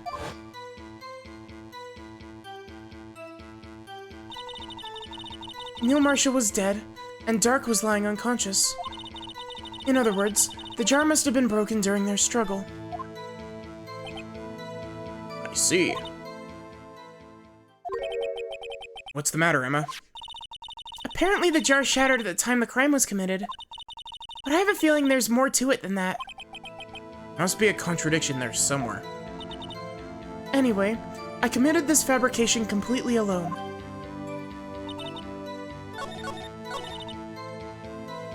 Pieces of the jar that shattered during the events threatened my plan. Except...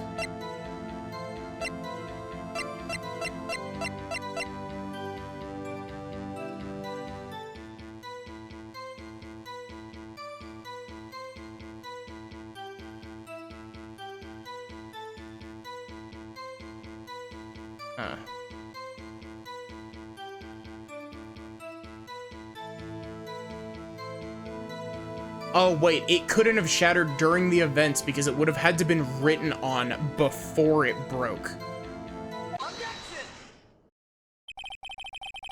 Miss Sky, I understand how you feel, You committed that crime 2 years ago to protect your sister. You mean the forgery at the scene where Neil Marshall was murdered? If that truth were to be exposed now, the past 2 years of your life will have been in vain. Even so, I'm compelled to bring everyone's attention to a significant contradiction within your testimony. A contradiction in my testimony? You testified, and I quote,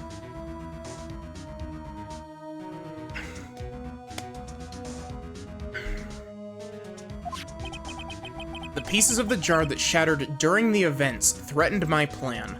Also, sorry, give me a sec.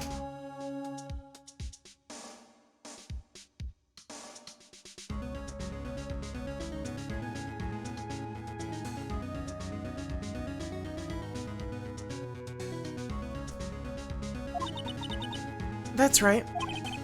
You have a problem with that? It's a simple oversight, really. You see, a message was written on this jar with the victim's blood. Yes, the prosecutor must have written it in his final moments. Exactly so. And this is where the contradiction lies.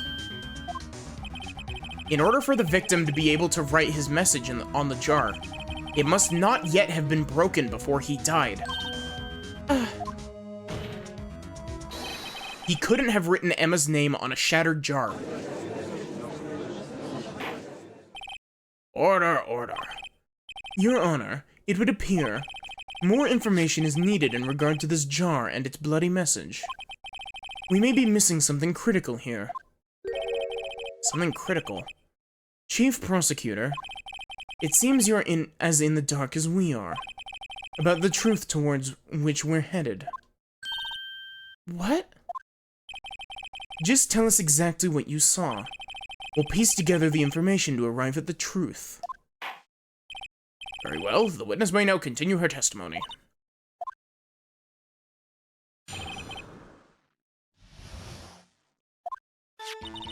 I immediately noticed the blood traces on the jar. But it was dark in the room, and I didn't have time to check it out. To be safe, I wiped away the blood. Fragments were large, so I'm sure I got them all. All I could think about was wiping them clean before they were discovered. You mean you were the one who wiped away the message in blood? I wasn't chief prosecutor at the time. She didn't think Dark was the real murderer. That's why she tried to erase the real evidence. Well, defense may now begin its cross-examination.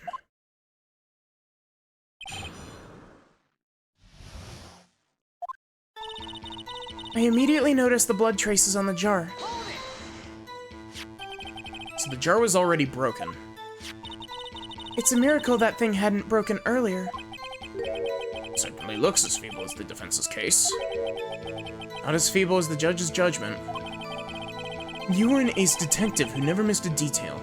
Do you really expect us to believe you didn't investigate what was written on the jar pieces? Normally, I would've. But it was dark in the room and I didn't have time to check it out.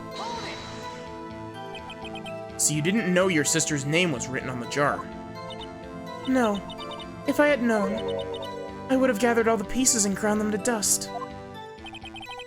That helps my case. Lana, you'd do that for me? Seems you two might make up yet. Anyway, I just barely had enough time to move the body as it was. If someone happened upon the scene, you'd lose your chance to erase the evidence. You must have been in a hurry. I was.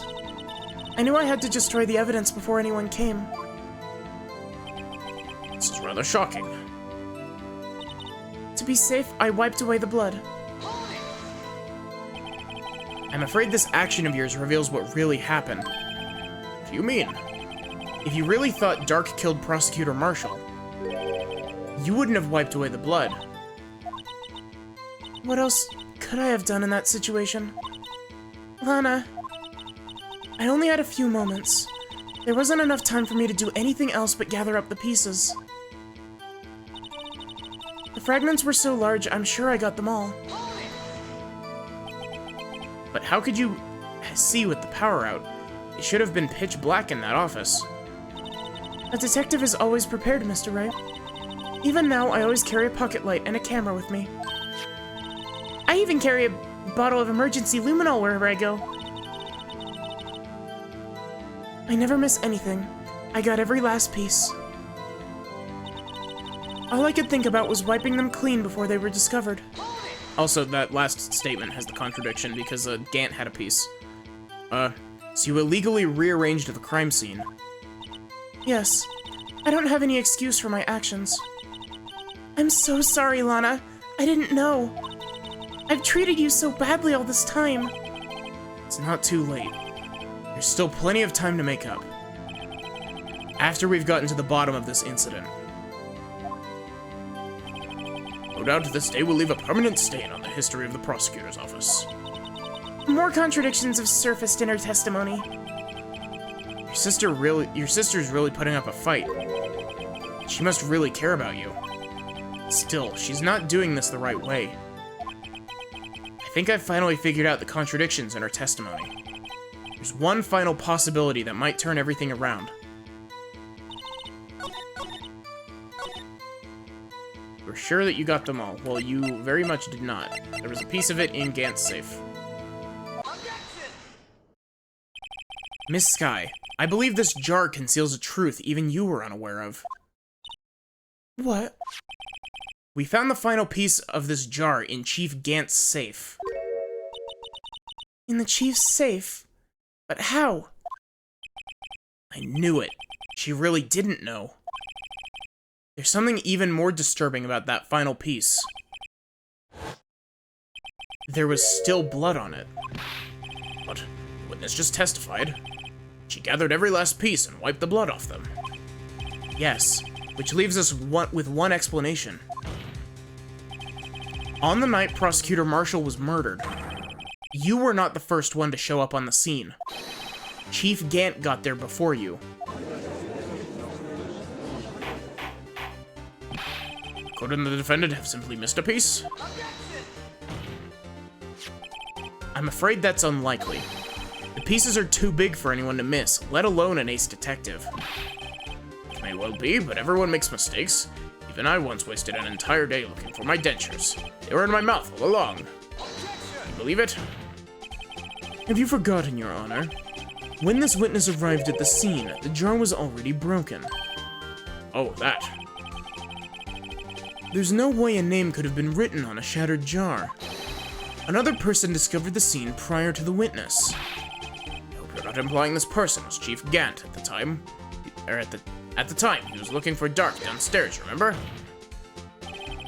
Question is, if he did arrive there first, why did he hide the fact for 2 years? Well, Your Honor, can you answer us that? No.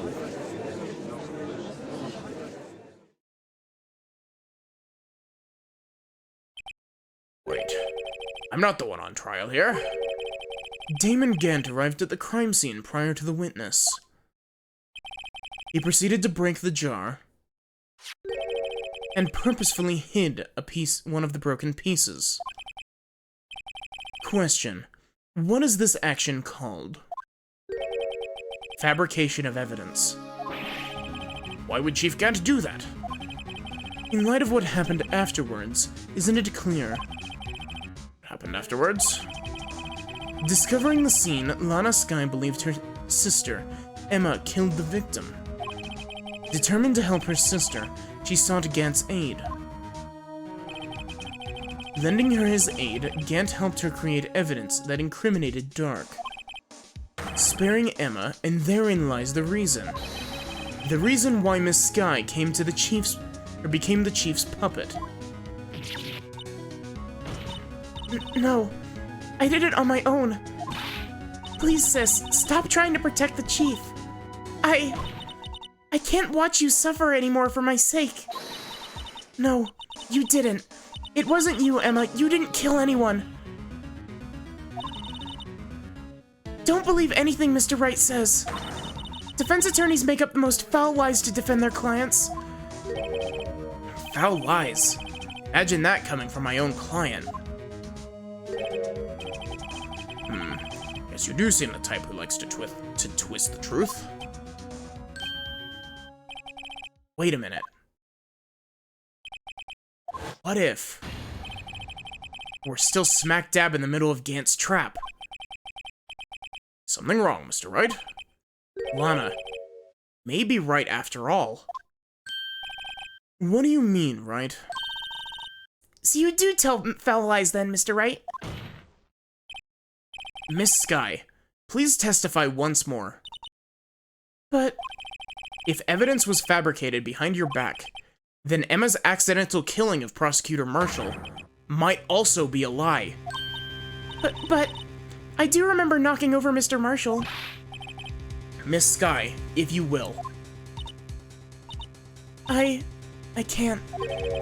There's nothing to be afraid of anymore. This cross-examination may not change a thing. However, there is a possibility that it will, if you tell the truth. Very well. I'll testify about what I really saw.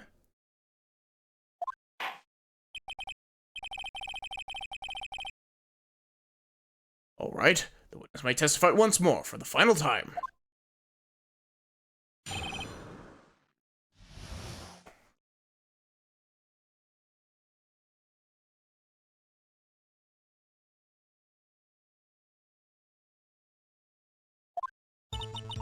When I arrived, I found that Mr. Marshall's body impaled on that suit of armor's sword.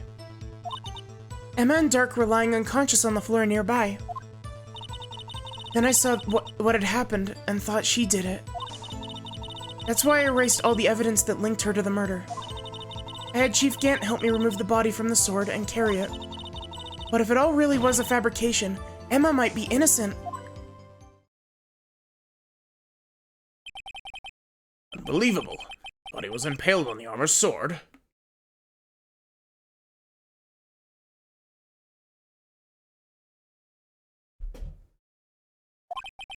You were the only one who saw that. If only you had proof. Actually, I do have proof. I gave it to Mr. Wright just this morning. What? To me? It's a picture I took of the crime scene as I encountered it. I thought it might be needed. But I don't remember receiving a picture like that. Lana must have known. See, Mr. Wright, she really does have faith in you. Very well, Mr. Wright. Please present this picture. I don't remember receiving any pictures from Lana. Lana said she gave it to you this morning, right? I seem to remember getting something from her then. Let's check that evidence again. There must be a picture in there somewhere.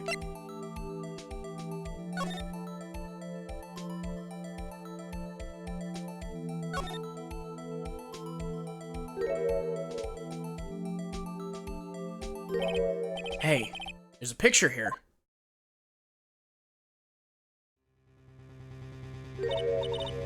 Oh my. This is the actual crime scene. No other detective saw the crime scene like this. Because I contacted Criminal Affairs only after I had rearranged everything.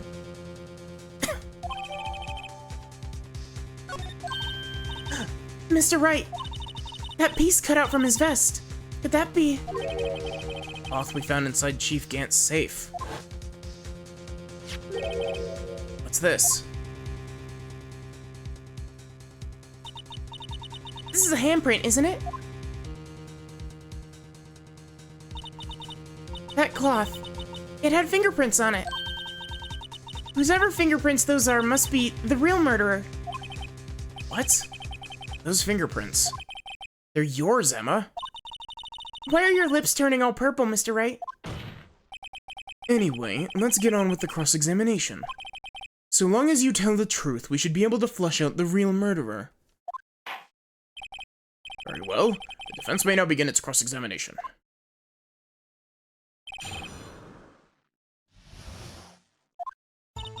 When I arrived, I found Mr. Marshall's body impaled on a suit.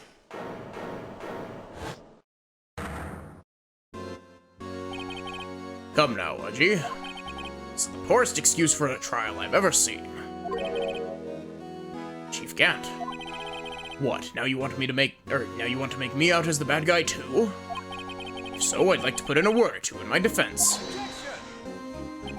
I'm afraid it's too late for that. What? You already declined to testify. That means you forfeited your right to make statements of any sort. This must be that risk we were talking about earlier. Just sit back, relax, and enjoy the sound of the noose tightening around your own neck.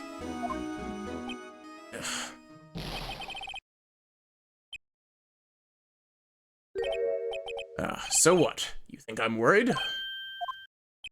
Sorry to disappoint you, but I don't need to make any statements. What do you mean? The evidence will do all the talking for me. Even if I can't testify, I can still present evidence. Yes, that's true. Wait, you mean you still have some evidence? Or some conclusive evidence? No, I don't, but someone does. Someone? So, what's your excuse, Righto? Why have you been keeping quiet about it? You do have something to show us, right? Something that proves who knocked over Neil Marshall, causing his death. Conclusive evidence that leaves no room for doubt. Is this true, Mr. Wright?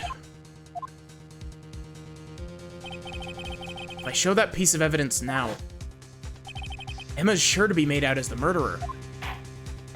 Mr. Wright, if you have any more evidence, present it now. And if you try to conceal anything, you will be the one appearing before the Board of Inquiries.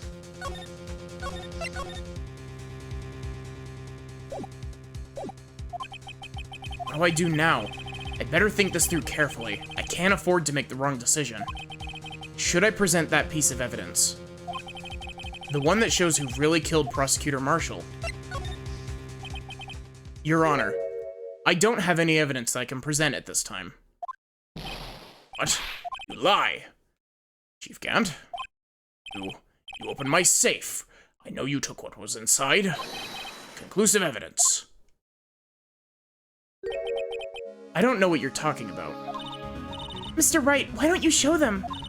We found it together. Oh, I see. It's because you know the truth, don't you? You know whose fingerprints are on it. That's why you won't present it. What are you talking about, Chief Gant? Can't you figure it out? Take a good look at this picture. See the victim's vest? Notice anything odd about the chest area? Looks like part of his vest has been cut out for some reason. You mean you had this in your safe? What? It means you, Chief of Police, have been concealing evidence. This is going to be the biggest scandal in the history of the police department.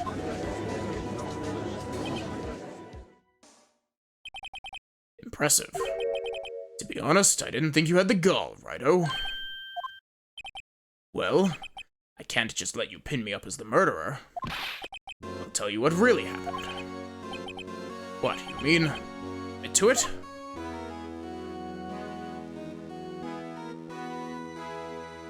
I was the first person to arrive at the crime scene that day. It then occurred to me that I could use the situation to control Lana. So you really were manipulating her? I knew Lana. I made it look like the blame lay with her sister. That's when she saw the scene, she would ask for my aid. So you assisted Miss Skye? I told her to arrange all the evidence. I had her plant the knife tip in the victim's body and move the body across the room. And I ended up using that evidence to get Joe Dark convicted. When I tampered with the crime scene, I hid 2 pieces of evidence. This was before Lana arrived at the scene, mind you. 2 pieces of evidence? You mean those items in your safe? Why? For insurance, of course. Insurance? I was sure my plan would work, but it's always best to be prepared for the worst. I wasn't about to let anyone blame me for a murder that girl committed. And you were calculating that far ahead while forging the evidence? What do you take me for, a fool? I didn't make police chief by dumb luck. See this jar fragment? I hid the most illegible part of Emma's name. I didn't expect Lana to go and wipe the blood off all the pieces. But if you fabricated all the evidence, who's to say you didn't fabricate the message on this jar, too? Ho, ho, ho. Some people just don't know when to quit, do they? That's why I kept one more item for insurance. You mean that piece of cloth? Come on, Wright-ho, cough it up already. I know you have it. What are you waiting for, Mr. Wright? So you admit to it then, Chief Gant, that you were hiding the cloth you cut off of the victim's vest in your safe. Yes, I admit it. I didn't want to have to do that, being chief and all. But it's a lot better than being portrayed as a murderer. Well, Mr. Wright, what do you have to say for yourself? Just a moment ago, you said you didn't have any evidence you could present. Foolish move, Wright-ho. You should have shown it then, before it was too late. It's been a long battle. But the moment of truth has finally arrived. As long as I don't mess this up, victory is mine. Your Honor, I do have evidence to present now. Alright then, let's see this conclusive evidence. Evidence that shows the who actually murdered Prosecutor Marshall. We have 4 pages of evidence.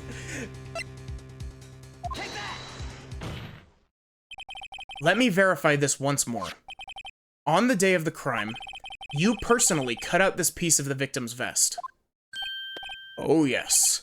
At last you finally brought it out into the open. There's a handprint on this piece of cloth. Your Honor, the prosecution requests that be immediately sent to the lab for analysis. This handprint on the leather, there must have been a strong impact for it to be left so clearly. It could not have been forged. It must be authentic, conclusive evidence. Ho, ho, ho. You're as slow on the uptake as ever, Worthy. What? Think about it. Rhino had all this time to present this evidence. Yet he was reluctant to do so. Why would that be? You mean you already know? You know whose fingerprints are on that. Mr. Wright, do you really know? Whoever the fingerprints belong to must be the real murderer. Whose fingerprints are they? Very well. I'll tell you.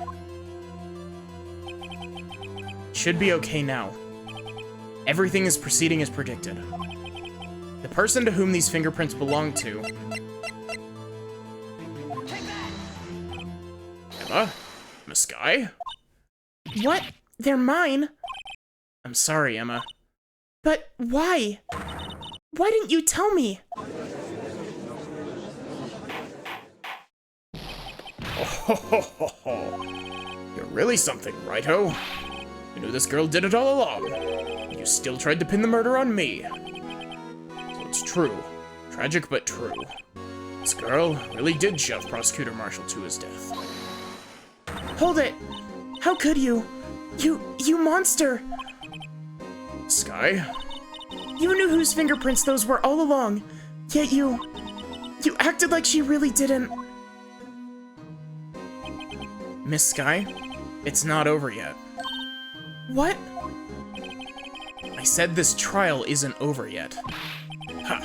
But I'm afraid it is over, boy. Not only this trial, but your career, too. You purposefully concealed evidence, or you purposefully concealed this conclusive evidence. That, my friend, is a serious offense.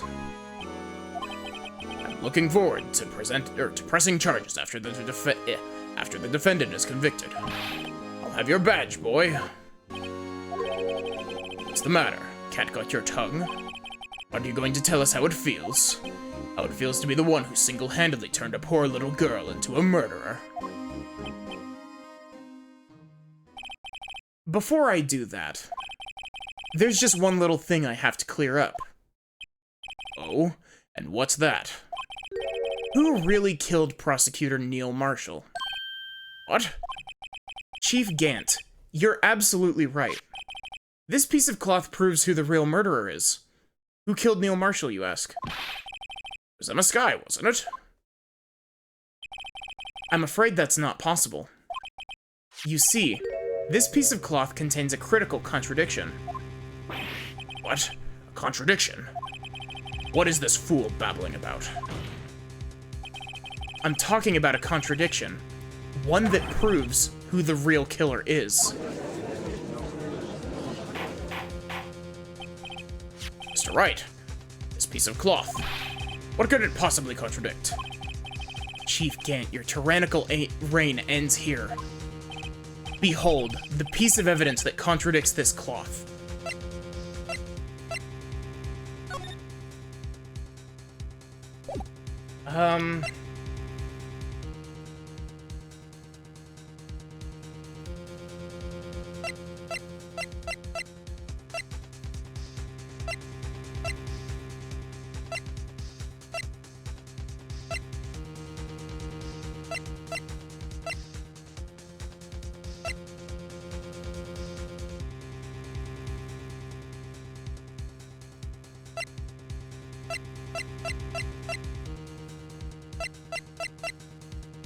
I want to say that it's this.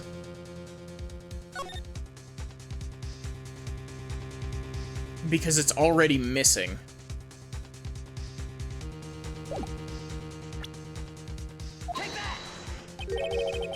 What exactly is this supposed to be?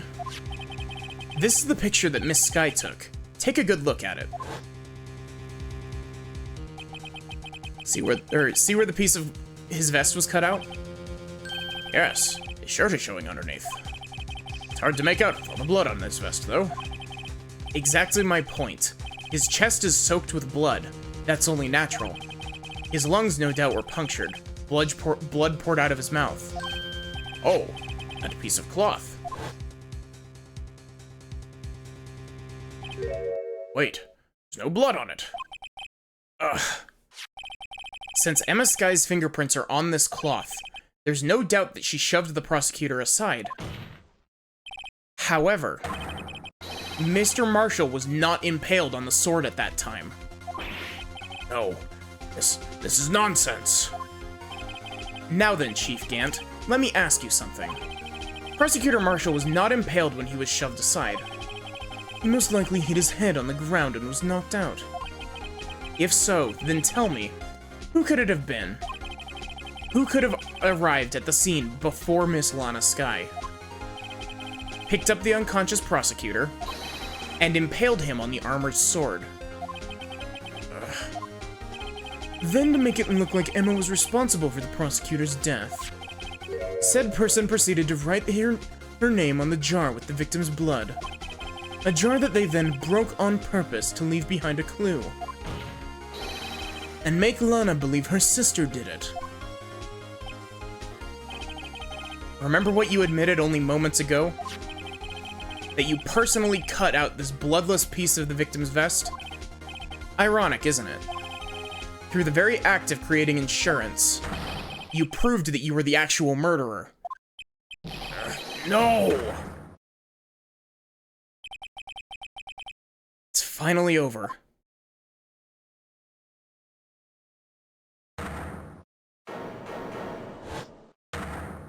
Objection. That was close, Righto. You almost had me.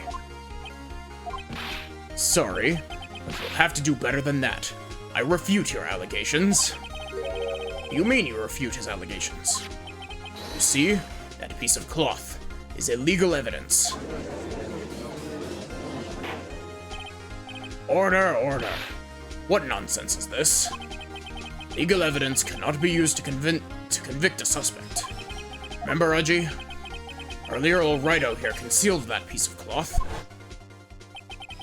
So then, what's your excuse, Righto? You do have some conclusive evidence, don't you? Your Honor, I don't have any evidence I can present at this point in time. Well, that's true. Defense did refuse to present evidence. At that moment, that piece of cloth ceased to be legal evidence. But that's not fair. You actually think you could best me in court? Looks like the last laugh's on you, son.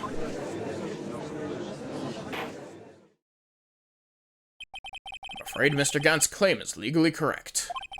Oh, Mr. Edgeworth? True. Illegal evidence cannot be used to convict a person.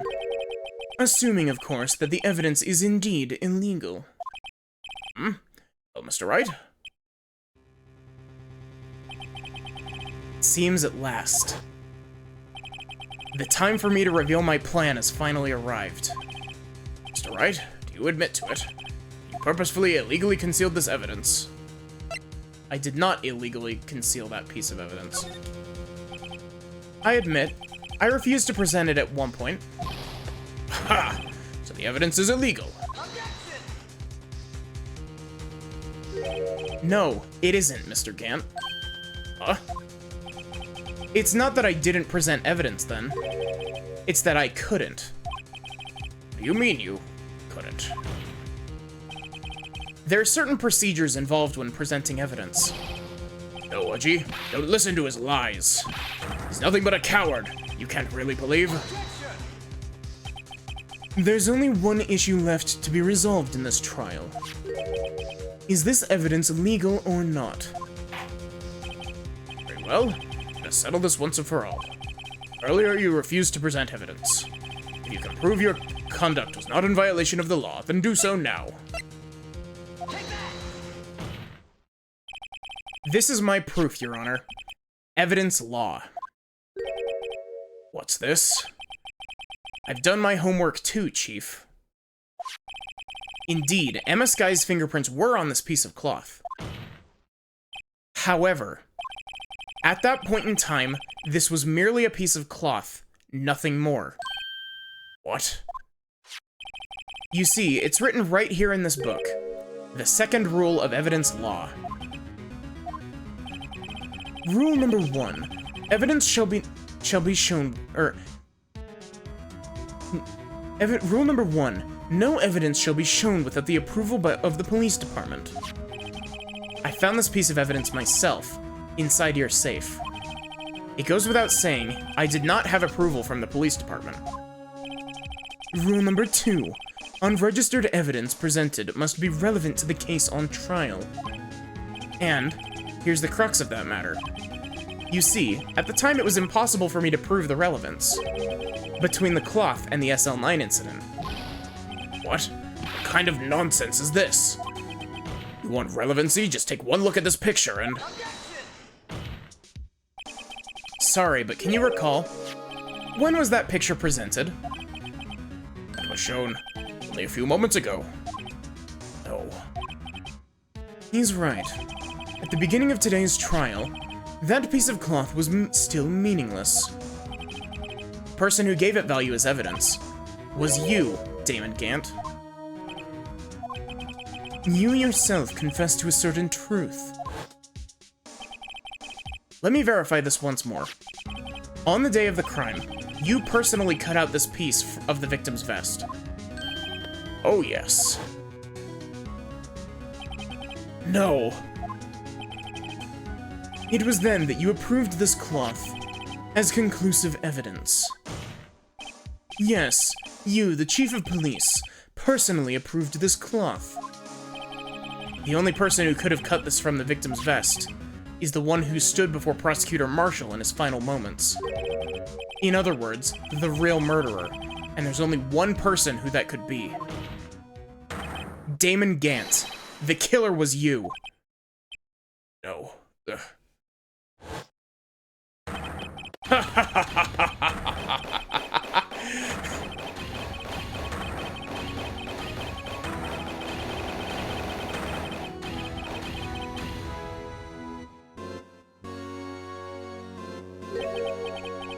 I knew I should have gotten rid of him. That good-for-nothing scum. For 2 years, he's been snooping around the department, trying to get something on me. Crimes are being committed every day, yet he insisted on hounding me. Well, your crime wasn't exactly petty. Wanted to reinvestigate the case. He recruited Angel Starr and then convinced Bruce Goodman. Detective Goodman? Yes, that's right. If the evidence is transferred, I'll lose my only chance to find out the truth. Please, you gotta help me. Goodman turned him down, as he ought to. Still, Jake Marshall didn't know when to quit. He stole Goodman's ID card and tried to take the evidence. Goodman came to me that day. He wanted to file a lost item report. I went with him to the evidence room, and all of a sudden he decided to speak out. What are you talking about, Goodman? Could you please reopen the investigation, Chief? We can't transfer the evidence out. There's too many questions left unanswered.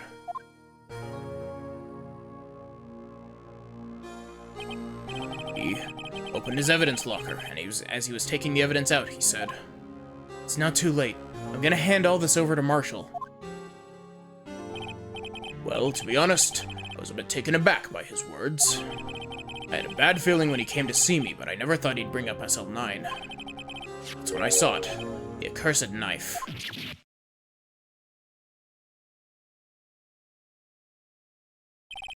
I couldn't just pull it out. Doing so only would have led to more blood, making it near impossible to hide your crime. Even so, the blood was just pouring out. I didn't know who might stumble in, so I hurried to wipe it up. I was worrying too much about the floor. I didn't realize my fatal mistake. Bloody handprint. Detective Gumshoe's locker, or on Detective Gumshoe's locker. It used to be known as the crime computer. Everyone has to start somewhere, I guess. I was too nervous. I had no business doing any of it. Then you put the body in my car. I'm sorry, I couldn't think of any other way to move the body. I broke your trunk, but what's the big deal? Make a lot more than us detectives ever will. Leaving the prosecution's car aside, how? How could you get Miss Sky involved in all of this? Well, she had as much to lose as I did if the truth came out. So you took over the evidence, or you took the evidence from Detective Goodman's locker. I felt bad for having to do it. I also didn't have the time to pick and choose what to take.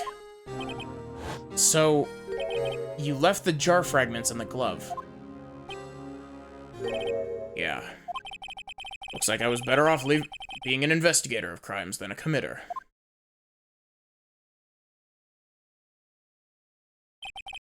They all did their best to get in my way. I've got to hand it to them. They do their jobs well, much to my dismay. Fake evidence doesn't hold up very well upon close examination. You must have known that. Tell me, Worthy. Why do you stand in court? Me? Despise criminals. I can feel it. You and me, we're the same. One day you'll understand. Oh, believe me, you will. You're just one man. You'll see what it really takes to bring them down once you try to go it alone.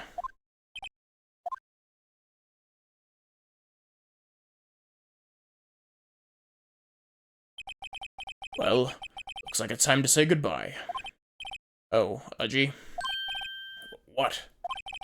Looks like we'll have to cancel that lunch date. Sorry, old friend.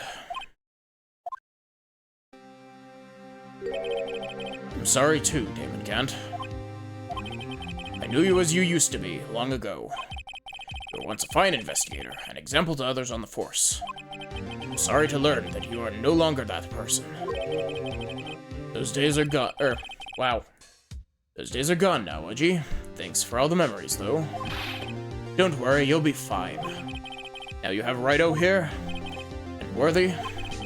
With these two around, you can't go wrong. In fact, I can hear them already. The melodious sounds of a new generation. Or a new beginning. Is what he said, a new beginning. There are two things I want you to understand. Yes. First, your sister never hurt anyone. Second, Damon Gant betrayed you from the very beginning. You see, Miss Sky, you no longer have any reason to keep silent. You're right. When this trial is over, I'll tell everything. All that I've done these past 2 years. From the time that I had Gant help me forge evidence up until today. So, it seems all the questions raised in this trial have been answered. I'm sorry, Miss Sky. I couldn't get you out of all your trouble. My. What high standards you have for a rookie. I can see why Mia thought so highly of you. Who knows? A few years from now, you just might make it to the top. I owe you my thanks, Mr. Wright. Miss Sky. And to you too, Mr. Edgeworth. You've suffered every bit as much as I have over these past few days. Believe me, I know how much of an ordeal it's been for you. It was nothing.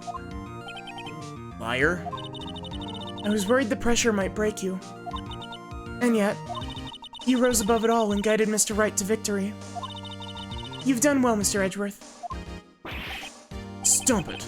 I only did my job. Light of this case?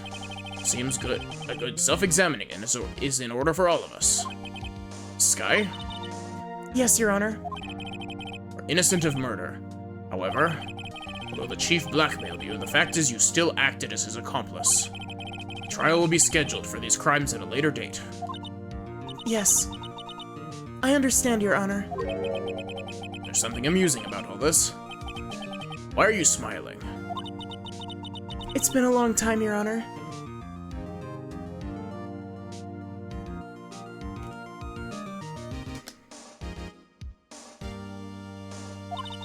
A long time since I felt free of these heavy chains.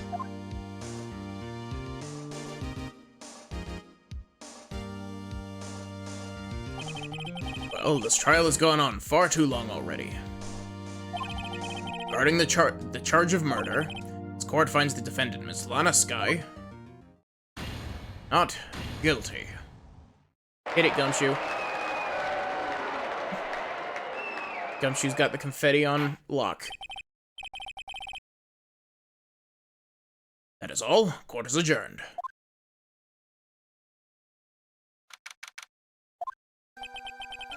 Long last. It's finally over.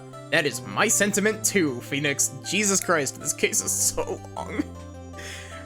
The fact that this case takes up most of 2 episodes ago, the entirety of last episode, and almost 3 hours now in this episode is absurd. At long last, it's finally over.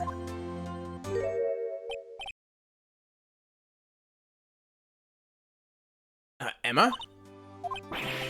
Why the long face? I'm sorry your sister didn't get completely off the hook, but at least she wasn't convicted for a murder she didn't commit. No, that's not it. Just now, after the trial ended. I can see why Mia Fey thought so highly of you. I owe you my thanks, Mr. Wright. And to you too, Mr. Edgeworth. You've suffered every bit as much as I have over these past few days. You've done well.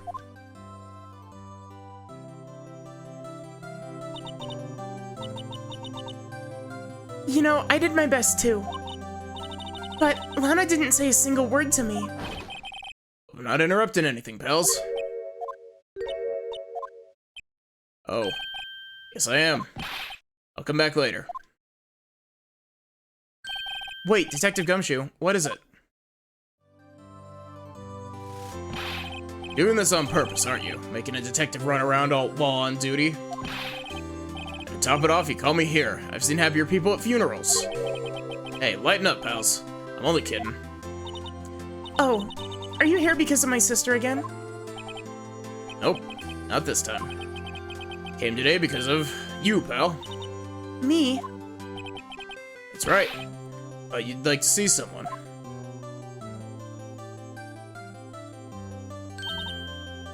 Lana. So, should you be doing this? She's still under arrest, you know. Well, I won't tell if you won't. Emma, I owe you an apology. It's okay, sis. Don't worry about it. That day 2 years ago,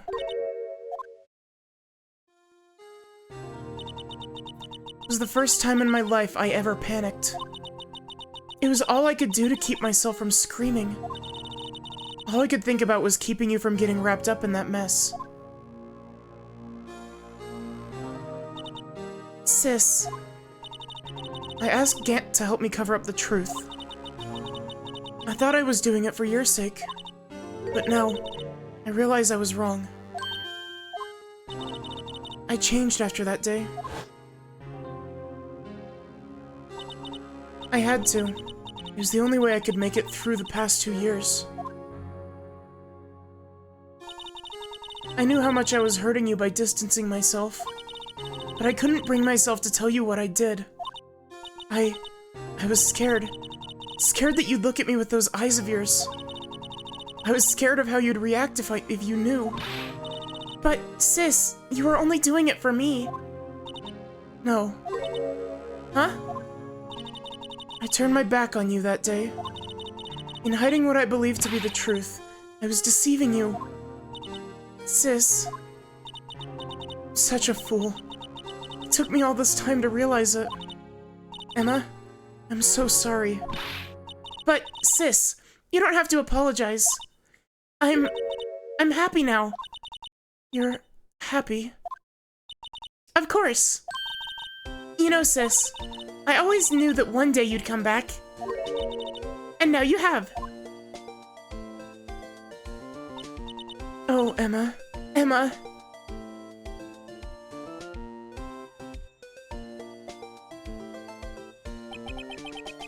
No one can change the past. The only thing we can do is strive to make up for it in our mistakes. Or make up for our mistakes. Make up for it in our mistakes. Why must we make up for our mistakes, you ask? Because in so doing, we can find the way back to our rightful path. And it's from there that we can move on toward a brighter future. At least, that's what I felt watching the two sisters make up. Mr. Wright, Mr. Gumshoe. Me? Thank you both for all that you've done. I'm sure we'll meet again someday. Isn't that right, Edgeworth? Edgeworth? Stop hiding and come over here.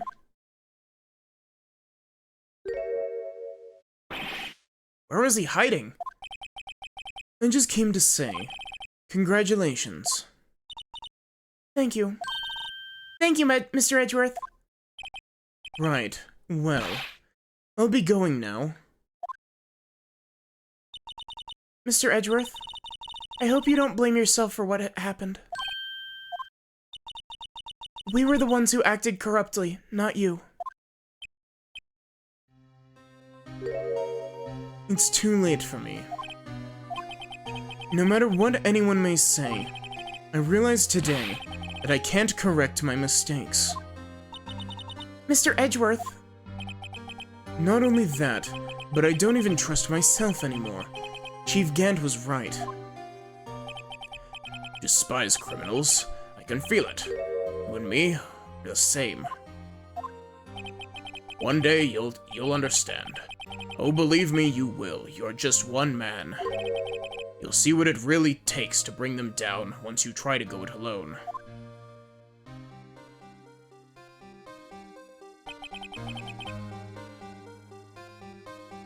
I do despise criminals. I planned to dedicate my entire life to fighting them. But in order to fight crime on my own, I need a weapon. It's scary, but I've known that to be true for quite some time now. But Edgeworth, who knows? Given enough time, I might have tried to pull something like Chief Gant did.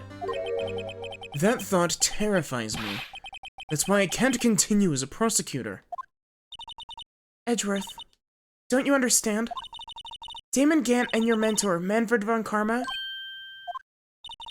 were both the best of the best when it came to fighting crime. But they both made the same mistake. You said, in order to fight crime on my own, I'd need a weapon. That may be true, but think back to today's trial. You weren't alone.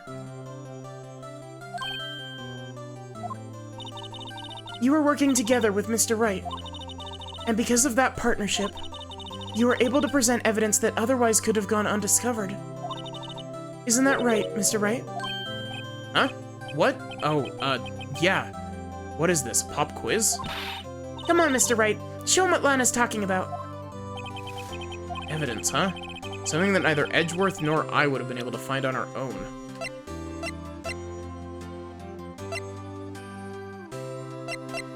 It's the evidence list because they each had half of it. That's the picture I drew. Our counterattack began with this. You had one half of the evidence list, and I had the other. Apart, we wouldn't have been able to completely restore Emma's picture. That didn't just happen by chance, Mr. Edgeworth. It's time for me to go. Mr. Edgeworth. If you'll excuse me, there are still some loose ends that need wrapping up. Take care, Chief Prosecutor. Edgeworth, what will you do now? Well, whatever you do, just remember. You can let what happened kill the prosecutor in you, or you can let it help you grow. In the end, it's up to you. I know. It seems I owe you my thanks too, Wright? But what I face now is my problem. Edgeworth, I'll be waiting for you in court.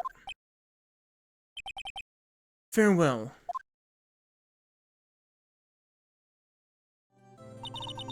I'd better be going too. Okay, but I'll be by to visit soon. It seems we both have a lot to learn and catching up to do. Here, this is a little something for you. Scientific investigation. It's the first book I ever bought. Study it well. Thanks, sis. I will.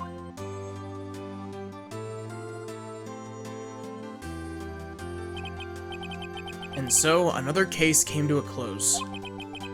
As for the sisters, I have faith. Faith that their lives have only just begun.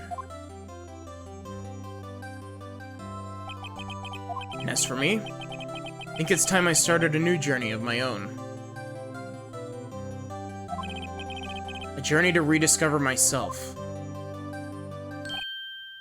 Well, don't go trekking off just yet, pal. Huh? What is it, detective? It's just a little matter to be resolved about the chief prosecutor. See, she isn't supposed to be out of jail like this. But I thought you said it was okay. Yeah, well, maybe it was okay with me, but the folks at the prison are a different story. Huh? Basically, I had to bribe a guard in order to sneak her out for 30 minutes. Believe me, it wasn't cheap either. Huh? way to go, detective. I didn't know you had a wild side. Yeah, well, see? Mr. Wright here's the one who will be footing the bill. Huh? Huh? What, you think I could afford it with my salary? You gotta be kidding me, pal. Huh? Thank you, Mr. Wright. You're the best. Why is it I suddenly feel like I want to scream? Hey, I got an idea. Why don't we all go pay it off together? Yeah, that's a great idea. Come on, guys. Let's go.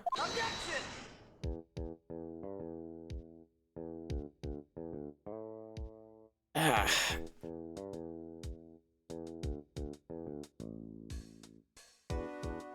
I arranged for a friend of mine in Europe to take care of Emma. I hope she'll be pleased to study under a top coroner. As for me, this affair has pretty much ended my days at the prosecutor's office. Still, I'll manage to find my way back to the field somehow. Then I'll be able to investigate crimes together with Emma.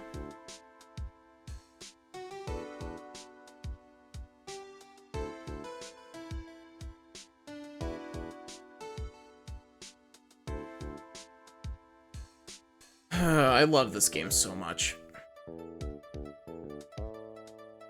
Yikes. Thought I was a goner for a moment there. In the end, though, they overlooked my unauthorized investigation of the chief's office. If we penalized you anymore, it'd be worse than firing you. Yep, that's what they said. Just goes to show, you can't shake me off that easily.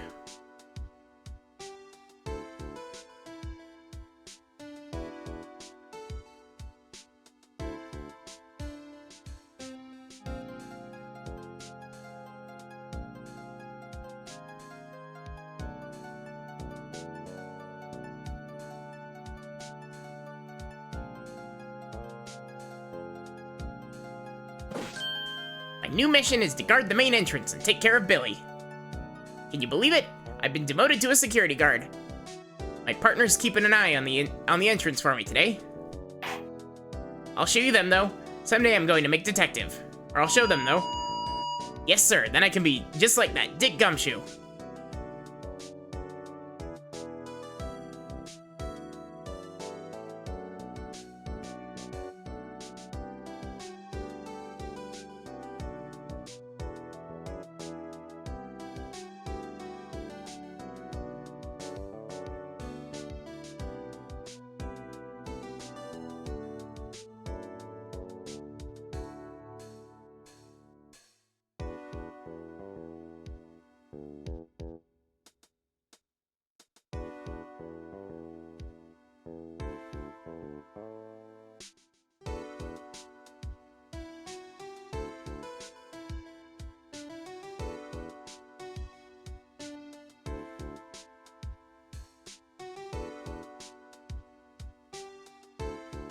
What is it? Can't you see him having a nice showdown with a steak lunch partner?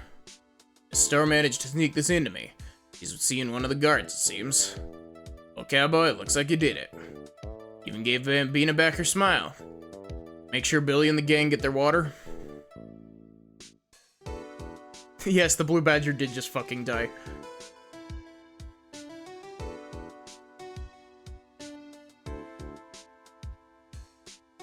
Looks like we won't be seeing each other for a while. As a farewell gift, I put a new meal on the menu. The Right Way lunch. The top layer tastes as bitter as defeat, but the bottom layer tastes like victory. So kids, turnabout theme, it's hot cellar. Make sure not to eat it backwards.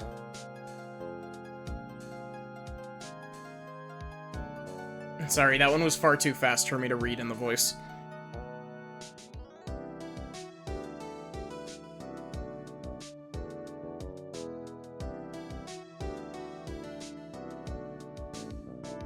Never forget what that young defense lawyer said after the trial. Let's see, what was his name again? Mr. Left. Anyway, he said he's been doing something for the other for how many years? Anyway, I've got another trial to get to, so I'd better be... Huh? Oh no, I forgot my gavel. Sorry, gotta go. Yeah, I don't know why there was a pause on the text scroll there.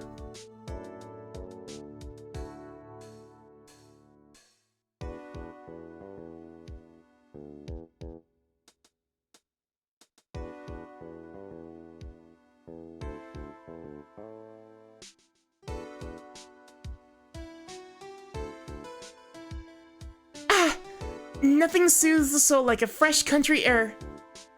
Still, something I do miss hearing, sometimes I do miss hearing objection in your honor. Still, I can't go back until I'm a full-fledged spirit medium. Mystic Maya, afternoon's training about to begin. Coming. Well, see you around, Nick. I do know who those question marks are, because she's a character in the second Ace Attorney game.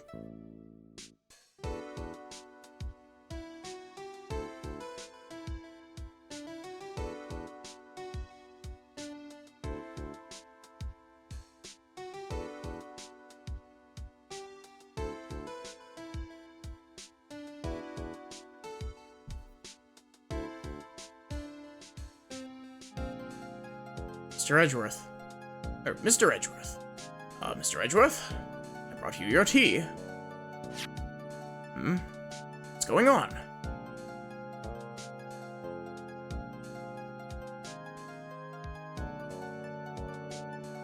I believe that that's a note that we'll also get more context for in the start of the second Ace Attorney game. Thanks for coming to see me off. I can't believe I'm going to Europe. Thank you, Mr. Wright.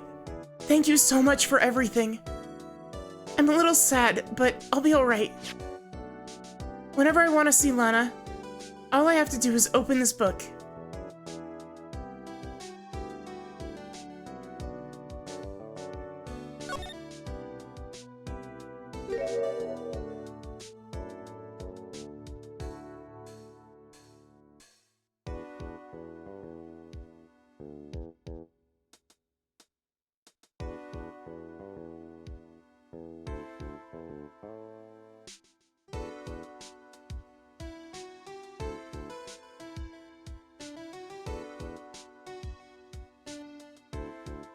Capcom, I beg you, please make a port of the sequel trilogy.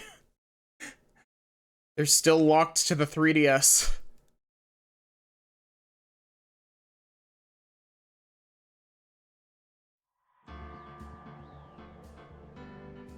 And just like that, that is the end for Phoenix Wright. The first Phoenix Wright. Honestly, this was a lot more fun than I thought it was going to be. Like, I thought that I know that these games are great, but I wasn't entirely sure how good of a playthrough this would make. But honestly, this has been a lot of fun.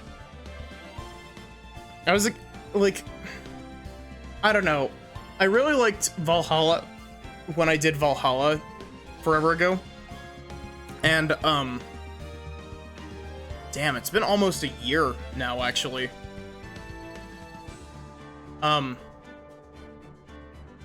But yeah, so, I was kind of, like, at first I was a bit conflicted on whether or not I wanted to start this now, but I'm very glad that I did, because, I enjoyed doing those voices a lot. I don't know why I wasn't expecting to enjoy streaming this game as much. Maybe it's just because it was a game that I had already played. And a decent chunk of the fun of Ace Attorney is figuring out how stuff happens. But, I definitely enjoyed voicing it, even if I did already know how most of the stuff happened. So, hopefully, it won't be too long until we get, Ace Attorney Justice for All. I'll probably put it on the next... I'll either put it on the next poll, or I'll do it as an in-between game. But, yeah. Sachi, you got anyone that we can raid?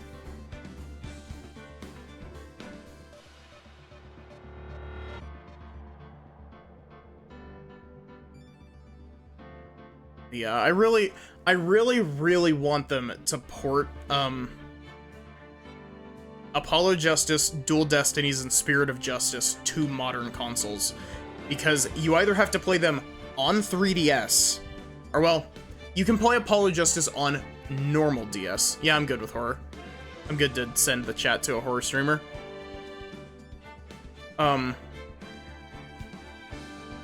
But the only ways to do it is to play it on 3DS or to play it on mobile. Because for some reason, Dual Destinies and Spirit of Justice have a mobile port, but not a PC port. Which is a crime. And, like, the Investigations games as well haven't gotten a port at all, but that's also kind of understandable because I believe that they're non-canon. Which is unfortunate because they're pretty cool from what I've heard. But yeah, so, I guess, thank you all so much for watching. I hope that you enjoyed. I'm not entirely sure what I'm gonna be streaming tomorrow. I guess we will, figure that out as we go. I